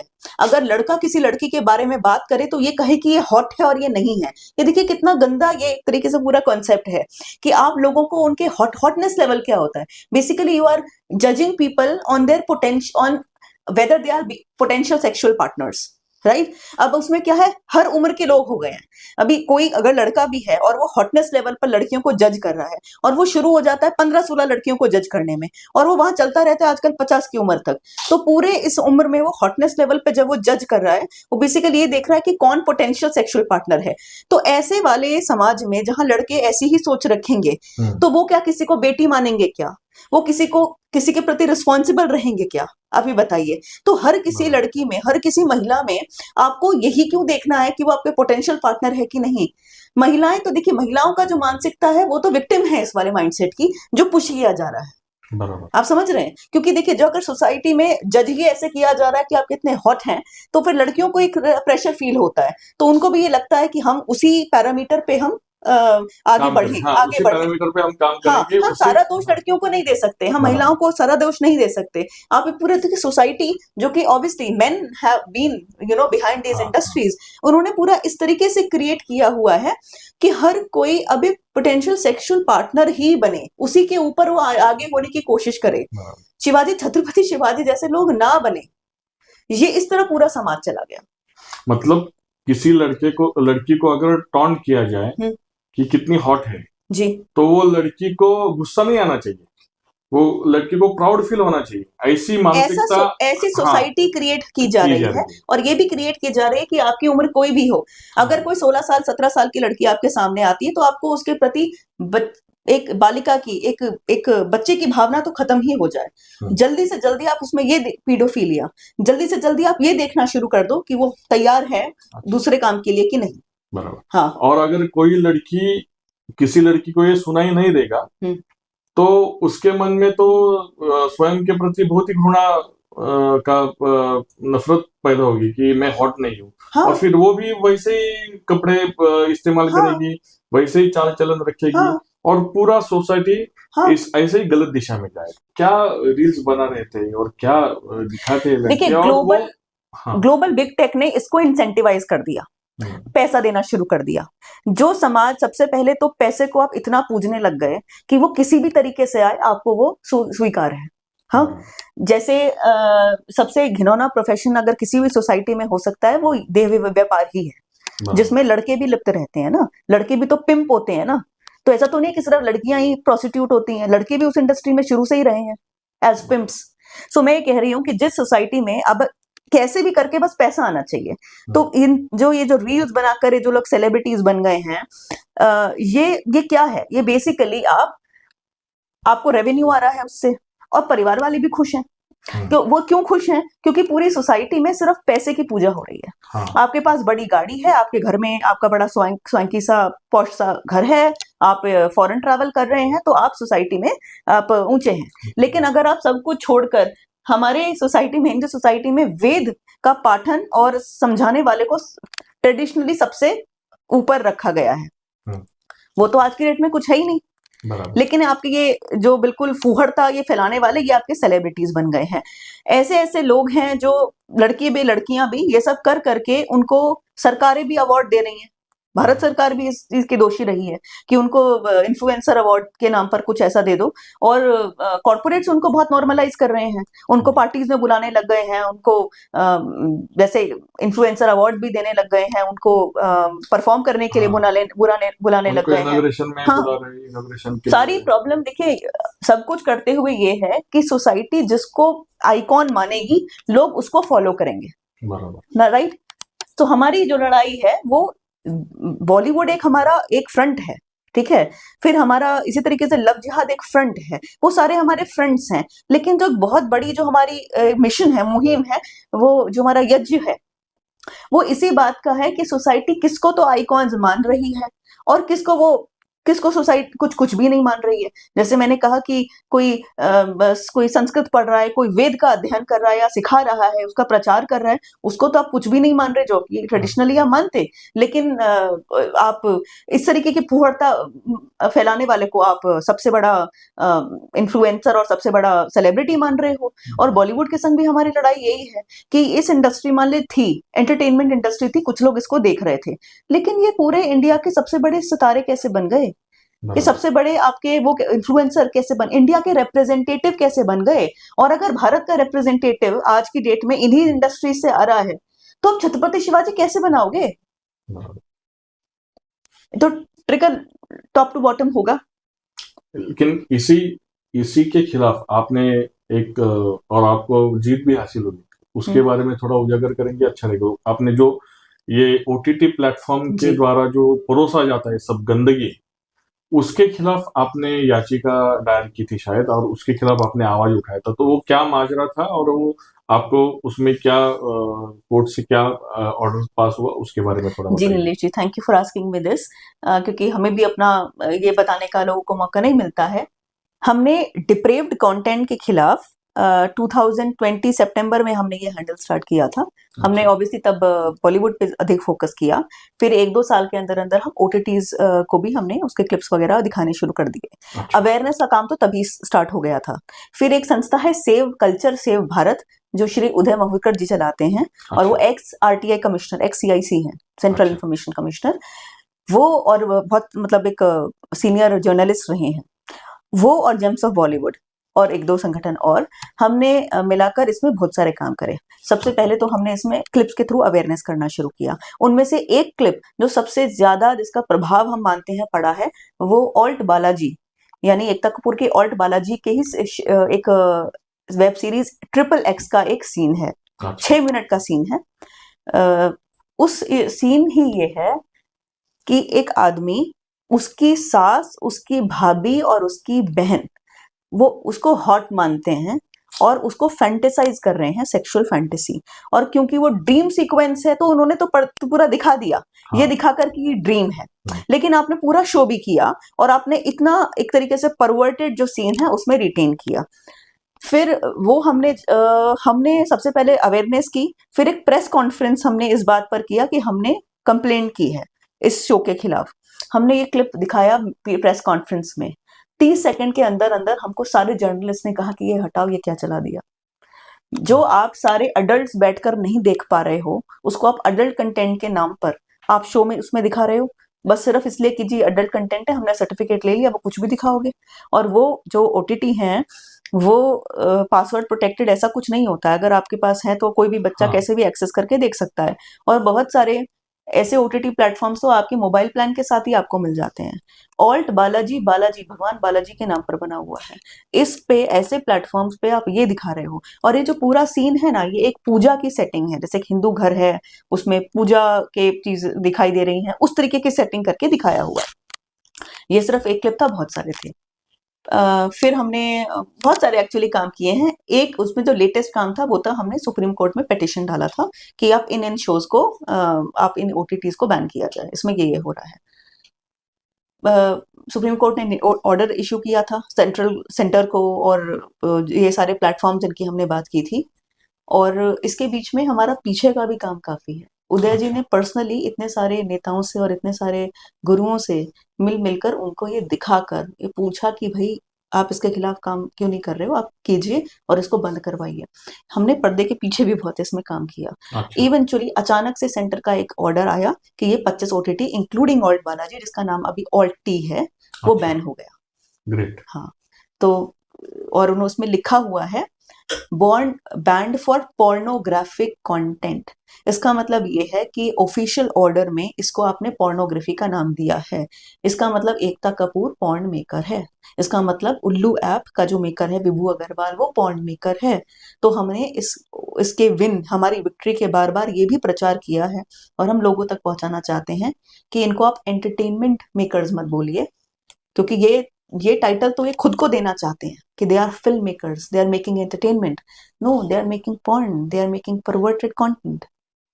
सोसाइटी को उनको इसी तरीके से व्यू करना चाहिए प्लीज। और मैं सबको कहना चाहती हूँ, they want to call themselves stars, they want to call themselves celebrities, they want to call themselves entertainers, लेकिन आप मूर्खों की तरीके से उनको वो टाइटल ना दें जो वो खुद अपने आप को देते हैं। आप अपनी बुद्धि का, इनका एक्चुअली इनका कंटेंट देखिए और फिर डिसाइड कीजिए आप इनको क्या कहना चाहते हैं। आपके जो वो काम चलता है और एक संस्था के द्वारा, राष्ट्र ज्योति संस्था के द्वारा, इलीगल कन्वर्जन के ऊपर जी, तो उसके बारे में थोड़ा सा हमें जानकारी दीजिए। जी नीलेश जी, धर्मांतरण के इश्यू के प्रति मैं सबसे अवेयर और सेंसिटिव तब हुई जब रियलाइज किया कि जो प्रॉब्लम सोसाइटी में है, जो बॉर्डर पे प्रॉब्लम्स है, यानी पाकिस्तान के साथ, बांग्लादेश के साथ, वो सारा का सारा रूट तो धर्मांतरण है। एक फैयाज फैजी करके एक वो मतलब वो मुस्लिम कम्युनिटी से हैं, और बिल्कुल भी कट्टर नहीं है। अच्छा। और वो पासमानदा मूवमेंट जो एक तरीके से कहते हैं ना, लोअर कास्ट मुस्लिम्स, हाँ। उनकी मूवमेंट उसके काफी एक प्रखर स्पोक्स पर्सन है। उन्होंने मुझसे अभी कुछ दिनों पहले उनसे जब बात हुई थी, तो उन्होंने कहा, स्वाति मैं खुद नहीं समझ पा रहा हूँ कि मेरे पुरखों ने क्यों किया, क्योंकि अच्छा। मेरे 2-3 पीढ़ी पहले तक भी नाम अरबिक नहीं थे। अच्छा। हाँ, और आज भी साड़ी पहनने का रिवाज है, सारे रिवाज जो होते हैं, रीति रिवाज, वो हिंदुओं जैसे हैं बहुत सारे। तो कहते हैं कि अब क्यों बने मेरे को पता नहीं है। तो मैंने कहा कि फिर हमारी इस पे चर्चा हुई, तो यानी क्लैरिटी, ये जो सिंपलिस्टिक सा आर्गुमेंट दे देते हैं ना, अगर आप हिस्ट्री बुक्स में पढ़ें, हमारे जो NCERT वगैरह, मतलब जो स्कूल्स की बुक्स में होती हैं, जब मैंने तो यही पढ़ा था, अब मुझे नहीं पता रिवाइज हुई कि नहीं, उसमें लिखा रहता है कि Islamic conversion in India happened because of caste discrimination, है ना, और यहाँ के लोगों ने इसलिए किया क्योंकि वो वर्ण सिस्टम को छोड़ना चाहते थे और इस्लाम में कास्ट नहीं है तो हमने कन्वर्ट कर दिया। ये देते हैं, लेकिन इसकी तो रियलिटी कहीं दूर दूर तक दिखाई नहीं देती है, क्योंकि वो तो उसी जाति में ही है। और अच्छा। आज अगर नहीं होते तो पासमानदा मूवमेंट क्यों होती। आपको पता है, हर स्टेट में जो so called lower caste Muslims हैं, उनका रिजर्वेशन है OBC कैटेगरी में। अच्छा। महाराष्ट्र में जो मूवमेंट आया था मंडल कमीशन के दौरान, हाँ। आपको पता है लोअर कास्ट मुस्लिम्स को रिजर्वेशन मिले, उसका सबसे बड़ा नेता कौन बना, फेस कौन बना? हाँ। दिलीप कुमार। दिलीप अच्छा। कुमार, यूसुफ खान खुद अवान कास्ट से हैं, पाकिस्तान के, एक एग्रीकल्चर कास्ट है। अच्छा। पर पूरी जिंदगी वो खुद और उनके आसपास के लोग उनको पठान बताते आए हैं, हाँ। पर वो है अवान। अच्छा। हाँ, क्योंकि ये भी एक बात है कि पाकिस्तान की तरफ अगर आप देखें तो वहां पर सब अपने आप को या तो पठान बताना चाहते हैं, या राजपूत बताना चाहते हैं, या जाट बताना चाहते हैं। हर कोई अपने आप को वॉरियर कास्ट बताना चाहता है। और ये फिर आकर इंडिया में आकर फिर ये ऐसे बोलते हैं कि जी हम सारे पठान हैं। इवन कपूर फैमिली अपने आप को पठान बताती है। अच्छा। हाँ, क्योंकि वो सिर्फ इसलिए क्योंकि वो जो भाषा बोलते थे वो एक पाश्तो से मिलती जुलती, शायद हिंदको उसका नाम है, तो इसके बेसिस पर, मतलब पठान पश्तून होता है, हाँ। लेकिन क्योंकि उनको उससे मतलब मैंने बताया ना कि सब लोग अपने आप को वॉरियर कास्ट से जोड़ना हाँ, चाहते हाँ, हैं, ये भी एक बीमारी रही है पूरी इंडस्ट्री में। इनफैक्ट आप देखें सारे जो खाने अपने आप को पठान बताते हैं, हाँ, है ना, बराबर। कोई अपने आप को वो सब मतलब ये सिर्फ ये कास्ट सुप्रीमेसी भी है, हाँ, रिलीजियस सुप्रीमेसी के साथ साथ इनके बराबर। इनके अंदर कमिंग मतलब ये खुद भी, मैं ऊंचे क्लास का हूँ, यस ऊंचे कास्ट का हूँ, यस ऊंचे तो कास्ट का मुस्लिम है, हूँ, लेकिन फिर भी बोलते कि हम ऊंचे क्लास के, ऊंचे हाँ जात से। बिल्कुल तो फिर मुसलमानों में भी जाति आई। है, बिल्कुल है। आप इन तीनों के इंटरव्यूज में उठा के देखिए। इनफैक्ट मजेदार बात यह है कि शाहरुख खान के जो कजन अभी पाकिस्तान में रहते हैं, पेशावर में, उनके पास जब वहां की मीडिया गई ये कहने की आप कौन है, आपकी कम्युनिटी, तो वो बोले कि हम कश्मीरी हैं, शाहरुख भी कश्मीरी है, बस वहां जाके वो अपने आप को पठान बताता है। यानी इस इंडस्ट्री में कास्ट सुप्रीमेसी भी है, राइट। तो खैर coming back to the point, caste से निकलना तो कोई कारण रहा ही नहीं होगा, क्योंकि होते तो वो सारे विद इन कम्युनिटी भी वो लोअर क्यों माने जाते हैं, उनको पसमानदा एक रेवोल्यूशन चलाने की क्यों, मूवमेंट चलाने की क्यों जरूरत पड़ गई, और उसको उस पर रिजर्वेशन क्यों हर जगह लेकर बैठे हुए हैं, हर स्टेट में है। जैसे मान लीजिए नाई कास्ट है, तो नाई जो हिंदू नाई है, नाई संस्कृत के शब्द से निकला है, तो जो नाई कास्ट में से कन्वर्ट हुए मुसलमान वो बने हज्जाम। अच्छा। हाँ, तो हज्जाम भी ओबीसी का रिजर्वेशन लेते हैं। अच्छा। नाई को भी मिलता है, मतलब कैटेगरी में आते हैं, रिजर्वेशन मतलब कैटेगरी में आते हैं, जो बेनिफिट होते हैं वो उनको मिलते हैं। तो ये हर किसी का है। सो यानी कास्ट का तो ये पूरा बनाया हुआ एक प्रचार किया गया है। अच्छा। और आपको ये भी बताती हूँ कि धर्मांतरण की सच्चाई ये भी है नीलेश जी, कि ये एक साथ से अचानक से कन्वर्ट कोई होता नहीं है, ये जनरेशन्स में जाकर कट्टरता बढ़ती है। अच्छा। इनफैक्ट मैंने बाबा साहब अम्बेडकर की बुक में पढ़ा था, ये एक अच्छा मुझे सेंटेंस लगा था, हाँ। कि अगर कोई आज की मुस्लिम कम्युनिटी का आदमी ये कहता है कि वो मंदिर जाता है, प्रसाद ले लेता है आपसे, या थोड़ा आपके कहते हैं ना कि कम्युनल हार्मनी उसके साथ रहता है, तो इसका मतलब उसका धर्मांतरण ही पूरा नहीं हुआ है। अच्छा। क्योंकि इंडिया में धर्मांतरण का मतलब ये है कि हिंदुओं, आपकी अपनी हिंदू एंसेस्ट्री और हिंदू कस्टम से नफरत करना, उसको छोड़ देना। अच्छा। बिल्कुल। इसीलिए गाय का मांस खिलाना कन्वर्जन का आज भी एक बड़ा टूल है। अच्छा। तो जैसा मैं कह रही थी कि धर्मांतरण जनरेशन्स में होता है। आज से 200 साल पहले जो अपने आप को मोहम्मदन की लिस्ट में आते भी थे, वो भी उन्हें पता तो था नहीं, वो तो नमाज भी पढ़नी नहीं आती थी। उर्दू का ट्रांसलेशन जो पहली बार, मतलब अरेबिक उर्दू का जो इंडिया में भी ट्रांसलेशन हुआ, मेरे ख्याल से 1800 के आसपास हुआ है ना। तो ये तो कहने की, ये तो बेकार की बात है कि किसी ने कास्ट के रीजंस की वजह से किया। मतलब आप ये कह रहे हो कि उन्होंने पहले पढ़ा समझा और फिर किया, ऐसे नहीं होता। हाँ, और उसके बाद धीरे धीरे कट्टरता बढ़ती गई। जब आर्य समाज ने शुद्धि मूवमेंट चलाया, जैसे स्वामी श्रद्धानंद ने भी और आर्य समाज ने, उसके अपोजिंग में तंजिम मूवमेंट चला कि हम मुसलमानों को और कट्टर मुसलमान बनाएंगे जिससे कि वो वापस हिंदू ना बने। ठीक है, उसके लिए क्या किया गया, 2 चीजें की गई मेन, कि हम ये 2 काम कर देंगे तो हिंदुओं में वापस नहीं जा पाएंगे। मतलब आप समझ रहे हैं, हिंदू की तरफ से ये प्रयास हो रहा था कि हम इनको वापस हिंदू बनाएं। उनके पास एक ही चारा था कि हम इनको रोकें। कैसे, हम इनको और कट्टर बनाएं। तो एक तो गाय का मांस खिलाना, इसका चलन चालू हुआ। ये भी उस मूवमेंट का जो तबलीगी, जो आज की तबलीगी जमात मूवमेंट है, उसके रूट्स उसी तंजीम मूवमेंट में से हैं। अच्छा, तो तंजीम का ही रूप है तबलीगी जमात। हाँ, और तबलीगी जमात जो है, अब ये लोग कुछ भी बोले, और पाकिस्तान में भी बहुत इसका मतलब फैला हुआ है। हेडक्वार्टर्स इसका दिल्ली में है, लेकिन इसका एक हेडक्वार्टर तो पाकिस्तान में भी है। और ये काम किया है इन्होंने, मतलब कितने तो लोग बताते हैं। अच्छा। हाँ, आपके बारे में रिसर्च करते हुए मैंने और एक कंसेप्ट आपसे सुनी, ये नहीं, मुझे ये संकट लगा कि छोटी बेगम जिहाद, ये क्या है छोटी बेगम जिहाद? ओके, छोटी बेगम जिहाद जैसा कोई शब्द नहीं है, आपने शायद ट्वीट मेरा पढ़ा होगा। हाँ। तो मैं आपको बता देती हूँ। अभी हाल ही में हमने केस फाइल किया था NHRC में, national human commission rights commission में। एक महिला है, उसका नाम ही छोटी बेगम है। अच्छा। छोटी बेगम से नाम भी आपको पता ही चल रहा होगा कि बड़ी बेगम कोई होगी और दूसरी बीवी है। हाँ, ऐसा ही है। उसकी सौतन। हाँ। अपने हिंदू धर्म में अगर बात की तो सौतन। हाँ, लेकिन वहां तो वो वैलिड है। हाँ, तो क्या है कि बेसिकली एक लड़की है जाटव समाज की, हाँ, महिला, उसने एक आदमी से शादी करी, आमिर अली। थोड़ा फर्क नाम हो सकता है, बट एक ही बात है। तो निकाह कर लिया, निकाह करने के बाद वो हिंदू तो नहीं रही। अब हिंदू नहीं रही तो 1951 शेड्यूल कास्ट ऑर्डर में, सही बोल रही हूँ ना मैं, sorry, constitution schedule caste order 1950 के अनुसार सिर्फ अगर आप हिंदुइज्म को मानते हैं या सिखिज्म को मानते हैं या बुद्धिज्म को मानते हैं, तभी आपको शेड्यूल कास्ट का स्टेटस मिल सकता है। यानी अगर आप कन्वर्ट होकर या तो इस्लाम में चले गए हैं या क्रिश्चियनिटी में चले गए हैं, तो आप दलित नहीं रहे, आप शेड्यूल कास्ट नहीं रहे, क्योंकि ये माना जाएगा कि आपने कास्ट छोड़ दी है। लेकिन ये क्या चल रहा है, पूरे भारत में चल रहा है काम, कि आपने कन्वर्ट भी कर लिया, लेकिन आपका पुराना जो दलित का सर्टिफिकेट था वो आपने कैंसिल नहीं किया किसी ने। और वो आदमी जिसने शादी की है वो क्या करता है, देखो इंडिया में तो पता ही है कि जो पंचायती सीट होती हैं उसमें लड़की खड़ी भी होती है तो उसके पीछे उसका पति ही होता है, प्रधानपति या, है ना। तो क्या होता है कि वो उस महिला को खड़ा करता है उस सीट पर, इलेक्शन पर। हाँ, अच्छा, दलित सीट पर। अच्छा, निकाह भी कर लिया, दलित सीट पे खड़ा भी कर दिया, मतलब निकाह करके मुस्लिम हो गई वो। हाँ, फिर भी वो एज अ डॉक्यूमेंट के हिसाब से वो दलित ही है। यस। और फिर वो चुनाव भी लड़ रही है, चुनाव भी लड़ गई, दलित सीट से जीत भी गई। अच्छा। जो पंचायत का फंड आता है 1-2 करोड़ तक आता है, हाँ, वो भी खा लिया। अच्छा। और जब वो इलेक्ट हो जाती है तो वो काम भी उसी समुदाय के लिए करती है जो उसका पति चाहता है। अच्छा। और आपको एक और बताऊं, हमारा एक राष्ट्र ज्योति में दलित सेल है, उसको भूपेंद्र सिंह जाटव हेड करते हैं।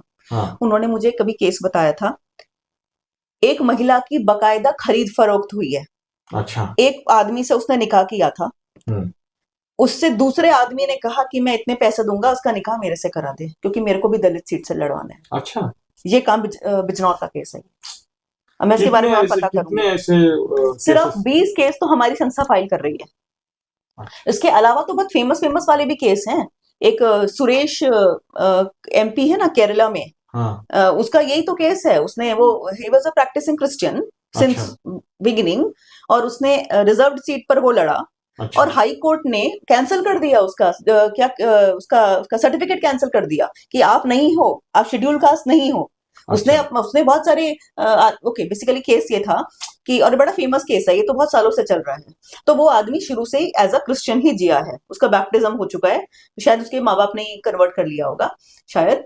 उसने रिजर्व्ड सीट से, यानी दलित सीट से उसने चुनाव लड़ा, वो जीत गया। तो जो दूसरा आदमी था जो एक्चुअली मतलब शेड्यूल कास्ट से है, जो हिंदुइज्म को फॉलो करता है, उसने उसके खिलाफ कंप्लेंट किया DM से कि भाई ये जब क्रिश्चियनिटी फॉलो करता है तो ये शेड्यूल कास्ट का बेनिफिट कैसे ले रहा है, क्योंकि कॉन्स्टिट्यूशन के खिलाफ हो गई ना ये बात। तो वहां पर वो हुआ, इन्वेस्टिगेशन चली। इन्वेस्टिगेशन में कोर्ट को सारे सबूत दिए गए कि इनका बैप्टिज्म भी हो चुका है, इसने स्कूल में एडमिशन भी मतलब एज अ क्रिश्चियन ही लिया था, और शादी भी चर्च में हुई थी, एक्सेट्रा एक्सेट्रा। अच्छा। तो हाई कोर्ट ने उसका कास्ट सर्टिफिकेट कैंसिल कर दिया कि तुम शेड्यूल कास्ट नहीं हो। ओके। लेकिन आज भी अपनी सीट पर बैठे हुए। अच्छा। और उसको पेंशन भी मिलेगी MP की। किसके अधिकारों का हनन हुआ? असली रिजर्व्ड कैटेगरी के और हिंदुओं के। बराबर। राइट। तो हिंदू के पास जानी थी ना वो सीट। और आप ये भी देखिए कि जिस आपने दलित को सीट मतलब आप रिजर्व्ड की है, लेकिन वो काम कौन से कम्युनिटी के लिए करेगा? मुस्लिम कम्युनिटी या क्रिश्चियन कम्युनिटी? अपनी कम्युनिटी के लिए करेगा। ये होता है, ये हर जगह हो रहा है। हमने ऐसे केसेस फाइल किए हुए हैं कि एक उसमें एक महिला है बिजनौर की, वो हज भी होकर आ गई निकाह के बाद। अच्छा। अब हज हो गई तो इससे बड़ा प्रूफ क्या होगा कि आप तो मतलब वो तो जाते ही सिर्फ मुस्लिम्स को ही अलाउड है ना, वो फिर दलित कोटे पर पंचायत सीट लेकर बैठी हुई है। अच्छा। मतलब उसने पूरा कार्यकाल 5 साल का पूरा कर दिया। हमारे भूपेंद्र जी को, हमारे जो हेड हैं, उनको 10 साल में लड़ते लड़ते 4 केस में सफलता मिली है, उनका कास्ट सर्टिफिकेट कैंसिल हुआ है। अच्छा। हाँ, हमसे वो अभी मतलब हमसे वो अभी जुड़े हैं, लेकिन उससे पहले भी वो लड़ाई लड़ रहे थे। 10 साल में सिर्फ 4 केस में सर्टिफिकेट कैंसिल, उसमें भी FIR नहीं हुई। अच्छा। उसमें भी बस सर्टिफिकेट कैंसिल करके का ऑर्डर आ गया। अच्छा। तो ये ऐसा हो रहा है कि ये मतलब इतना ब्लेटेंट वायलेशन हो रहा है कॉन्स्टिट्यूशन का। और क्यों हो रहा है?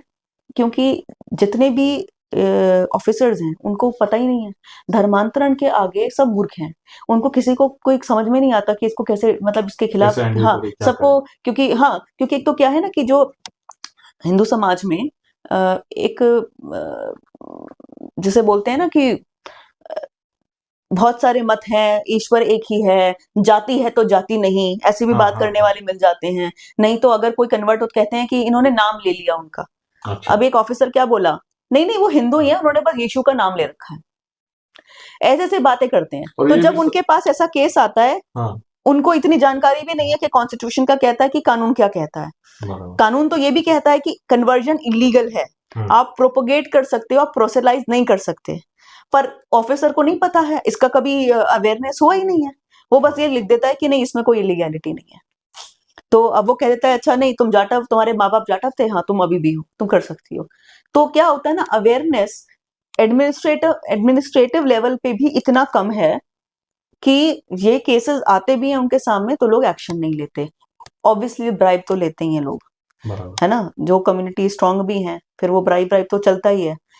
अवेयरनेस भी बहुत कम है। कुछ केसेस में, जैसे एक केस था पौंडीचेरी का, उसमें तो एक ऑफिसर जो मतलब उसने खुद ही इन्वेस्टिगेशन चालू की, मतलब वो भी कोई लोअर रंग ऑफिसर ही था। अच्छा। उसने मतलब जब उसका नॉमिनेशन आया ना एक आदमी का, हाँ। बेसिकली एक महिला है, उसने गवर्नमेंट जॉब के लिए अप्लाई किया था 35 साल की उम्र में, कोटा में। अच्छा। तो उसने देखा अपना सर्टिफिकेट वगैरह और उसने उसको कैंसिल कर दिया कि नहीं आप नहीं हो, शेड्यूल कास्ट नहीं हो आप, क्योंकि आप तो, आपका बैप्टिज्म हो चुका है, आपके तो माँ बाप की शादी भी चर्च में हुई थी। तो उसने खुद से लिया, यानी उसको पता था। अब ऐसे ऑफिसर्स कम है, बहुत कम है। अच्छा। यहाँ तक कि बिजनौर के जो एक डीएम थे, उनका नाम क्या लूं मैं, एक दो कार्यकाल पहले थे, अच्छा। तब मेरी उनसे लेटर के थ्रू बहस हुई थी थोड़ी सी। तो मैंने और भूपेंद्र जी ने, हम दोनों ने उनको लिखा था कि ये शेड्यूल कास्ट की अगर निकाह कर चुकी हैं तो ये कैसे हो गई जाति। तो उन्होंने पता है अपने ऑफिशियल रिप्लाई में हमको क्या लिखा, हाँ। जाति है कि जाति नहीं। अच्छा। ये जुमला मार के छोड़ दिया। अब और अच्छा ये क्या प्रॉब्लम है कि ये सारे ना ये मतलब देखिए, वो आदमी चर्च जा रहा है, उसकी शादी भी चर्च में हो रही है, वो बैप्टिज्म करा चुका है, वो दिवाली नहीं मनाता, वो क्रिसमस मनाता है, लेकिन उसके बावजूद भी जो बर्डन ऑफ प्रूफ कि वो हिंदुइज्म नहीं फॉलो कर रहा है, ये आप ही के ऊपर आ जाता है। अच्छा। हम ही लोग हैं जो ढूंढते रहते हैं बैप्टिज्म सर्टिफिकेट, हमको कोई क्यों देगा आराम से। बराबर। हम ही लोग ढूंढते रहते हैं कि कैसे प्रूफ निकालें। हमसे पूछ लेते हैं कि आप प्रूव करो कि कैसे कन्वर्जन हुआ है। बराबर। ये धर्मांतरण का ऐसा एक प्रॉब्लम है नीलेश जी कि ये हर जगह हो रहा है, इसका मिसयूज हो रहा है, कॉन्स्टिट्यूशनल वायलेशन हो रहा है, लेकिन इस पर अवेयरनेस कम है। और जो इस पे जिस तरीके से प्रोसीडिंग्स होती है ना लीगल, ये इतनी स्लो होती हैं कि जो महिला निकाह हज होके आ चुकी है, उसके लिए वो आदमी हमसे ऑफिसर बोला कि निकाहनामा जब तक लाओगे नहीं हम मानेंगे नहीं। अब और क्या प्रूफ दें हम। बराबर। अब हम कहाँ से निकाहनामा, मस्जिद की क्या, हम क्या मतलब रात को ताला तोड़कर चुरा कर ले आए वो रिकॉर्ड। ये हमसे बोला जाता है जब हम कंप्लेन करते हैं कि भाई ये पहली बात तो आपकी जब शादी इस्लामिक रिचुअल से हुई है, कन्वर्जन हो गया, पर हमको जब हम कंप्लेन डालते हैं तो ऑफिसर कहता है निकाहनामा की कॉपी जब तक नहीं लाओगे तब तक हम मानेंगे नहीं। हम कहाँ से लाएंगे। बराबर। ये हाल है। लेकिन ऐसी सिचुएशन में भी आप काम कर रहे हो। हम काम करेंगे, हम जीतेंगे भी। बढ़िया। हाँ, मैं कोई निराशावादी हूं नहीं। मैं ये मानती हूँ कि जैसे आपने कहा कि 16 साल में छत्रपति शिवाजी ने ये ऐसा मतलब उसकी स्थापना की हिंदवी स्वराज की, तो हम ये मानते हैं कि इनका अगर 75 साल का ही है ना, ज्यादातर ये जो बहुत सेक्सुअलाइजेशन वाला जो एजेंडा है, हाँ हाँ। तो इसको अंडू भी किया जा सकता है। और ये जेम्स ऑफ बॉलीवुड ने एक ट्विटर हैंडल के थ्रू, हमारे पास तो पैसे भी नहीं थे इतना प्रचार करने का जितना इनके पास होता है। ये तो एक फिल्मी 300-400 करोड़ की बना देते हैं, हमने तो लिटरली बिना किसी उसके से रिसोर्सेज के कर दिया। तो हमने इतना बड़ा मूवमेंट ला दिया कि आज इसकी हर जगह चर्चा है। अगर कोई लिट फेस्ट होता है तो उसका एक इम्पॉर्टेंट सेशन तो सिर्फ इस पर होता है, एंटरटेनमेंट इंडस्ट्री के द्वारा हिंदुइज्म के खिलाफ प्रचार। तो हमारी इतनी बड़ी विक्ट्री हुई है, तो यानी हम ये मानते हैं कि प्रॉब्लम बहुत बड़ी हो सकती है, लेकिन अगर आप में अंदर दम है, कंसिस्टेंसी है, स्ट्रैटेजी है, हाँ। तो आप कर सकते हो। हम करेंगे। मैं तो इलीगल कन्वर्जन के खिलाफ राष्ट्रीय ज्योति वही काम करने की प्रयास कर रहा है जो हमने जेम्स ऑफ बॉलीवुड से किया, बढ़िया। एंटरटेनमेंट इंडस्ट्री के खिलाफ। ये बेखौफ होकर आप लोगों को बेनकाब करती है, लेकिन कभी अटैक हुआ, कभी ट्रोल हुआ, कभी कुछ परेशानी उठानी पड़ी इस सब आंदोलन की वजह से, इस सब मूवमेंट की वजह से, ऐसा कुछ कभी हुआ? देखिए नीलेश जी, मैं बहुत ज्यादा उनके बारे में बात नहीं करना चाहती टू बी ऑनेस्ट, और वो इसलिए भी कि मैं अपने एनिमी को पावरफुल नहीं बनाना चाहती, ये बताकर कि इस तरह के खतरे हैं, उस तरह के खतरे हैं। अच्छा। लेकिन ऑब्वियसली हमेशा वो रहता है, अब आप पावरफुल लोग के हम नाम लेकर बात करते हैं, आपको लगता है कि उनको पता नहीं है कि कौन इसके पीछे है। हम तो हर काम नाम के साथ करते हैं, हम अनोनिमस हैंडल्स के थ्रू या अनोनिमस किसी ग्रुप के थ्रू तो करते नहीं है। The world knows that gems of Bollywood is run by us. Illegal conversion के खिलाफ हमने काम करते हैं, सबको पता है, हम केस डाल रहे हैं, लोगों को पता है, हम कहाँ रहते हैं, हम कहाँ जाते हैं, पता है। अगर कहीं इनवाइट पर हम एज अ स्पीकर भी जाते हैं तो लोगों को पता है हम कहाँ जाते हैं। तो क्या है कि एक तो बहुत सारी चीजें ईश्वर पे छोड़ी हुई हैं। अच्छा। और हमारे एक वेबसाइट बनी थी, हिंदुत्व प्रोफाइल्स। अच्छा। वो कहाँ से बनी थी पता नहीं, पर लगता था कि शायद बांग्लादेश से किसी ने बनाई है। अच्छा। उसमें उन लोगों के नाम लिखे गए थे कि ये वो सबसे बड़ा खतरा है। हाँ, तो ये हिंदुत्व के, हाँ, हम अपनी तरफ से देखें तो हम ये हिंदुत्व के हीरो थे, और उन्होंने एक हिट लिस्ट बनाई है। हिट लिस्ट हाँ, बनाई। हाँ, तो उसमें ये हमारा नाम, हमारी फोटो, हमारा सब कुछ है वहां पर। अच्छा। अभी बहुत ज्यादा हमने मतलब उसके खिलाफ बोला तो वो वेबसाइट टेक डाउन की गई। अच्छा। लेकिन वो जहां तक पहुंचना है पहुंच चुकी है। बराबर। वो वेबसाइट्स हैं, उसमें प्रोफाइल है, उसमें नाम है, आप क्या करते हो, क्या है, क्या आपकी सोशल मीडिया प्रॉपर्टीज है। तो हम ये मानकर चलते हैं कि हम तो खतरे में है ही हैं। लेकिन अब काम शुरू किया है, आप भी जानते हैं इस बात को कि आप भी बहुत मतलब ये काम कर रहे हैं, आप जो काम कर रहे हैं आपको सबको पता है कि आप यहाँ स्टेज पर ये वाला नाटक कर रहे हैं, और जैसे जगह पर आप रहते हैं वो भी कोई it's a sensitive place. So आप मतलब मैं आपको बता रही हूँ, लेकिन you fight the same thing as I do. आप भी उन्हीं चीजों से स्ट्रगल कर रहे हैं जो मैं कर रही हूँ, पर आपको भी पता है कि there is no other way. And if we are doing this somehow, in some ways, I am very convinced that we cannot be otherwise. हम नहीं कर सकते कि हम ना करें, ये आप भी जानते हैं, आप भी नहीं कर सकते। सो बस चलता है। बाकी देखिए, बाकी क्या है, जीवन एक यज्ञ है, कर्म करना है, और निराशावादी तरीके से करना नहीं है, और बाकी ईश्वर देखिए। बहुत बहुत धन्यवाद स्वाति जी। और इस एपिसोड का अब मैं समारोह करता हूँ। स्वाति जी की बातें सुन के मुझे एक लाइन याद आई कि काल भी उसका क्या बिगाड़े, जो भक्त हो महाकाल का। तो ऐसे बेखौफ होके हिंदू समाज के प्रति स्वाति जी प्रवास करती है, पूरे देश भर आंदोलन करती है, याचिका दायर करती है सुप्रीम कोर्ट में, और पूरा हिंदुत्व के लिए उनका संघर्ष रहता है। स्वाति जी की जो बातें हैं, उतनी गहराई से उन्होंने मार्गदर्शन किया हमें कि कैसे हमारे हिंदू यूथ को मिसलीड किया जाता है, गलत रोल मॉडल्स उनके सामने पेश किए जाते हैं। तो स्वाति जी की बातें सुन के मैंने एक किताब पढ़ी थी स्वामी विवेकानंद जी की। एकनाथ जी रानडे ने विवेकानंद जी के विचारों का संकलन किया था, उसका नाम था rousing call to Hindu nation. ये किताब में जो बातें हैं, वही बातों का मतलब वही विचार स्वाति जी के मुख से मैंने आज सुने। तो बहुत बहुत आभारी हूँ स्वाति जी का। और ऐसे ही हिंदू स्त्रियां, हिंदू वीरांगना जो हिंदुत्व के क्षेत्र में अग्रसर होकर हिंदू धर्म को बचाने की कोशिश कर रही है, बढ़ाने की कोशिश कर रही है, ऐसे फेमिनाइन स्त्रियों का हम पॉडकास्ट करने वाले हैं। आज पहला पॉडकास्ट अपना हुआ, आपको कैसा लगा ये हमें कमेंट करके जरूर बताइए। नवरात्रि की सभी दर्शकों को वापिस शुभकामनाएं। धन्यवाद। मैं नीलेश रमेश से, रग रग शंभू मेरा परिचय, रग रग शंभू मेरा परिचय। जय श्री राम, जय शिवराय।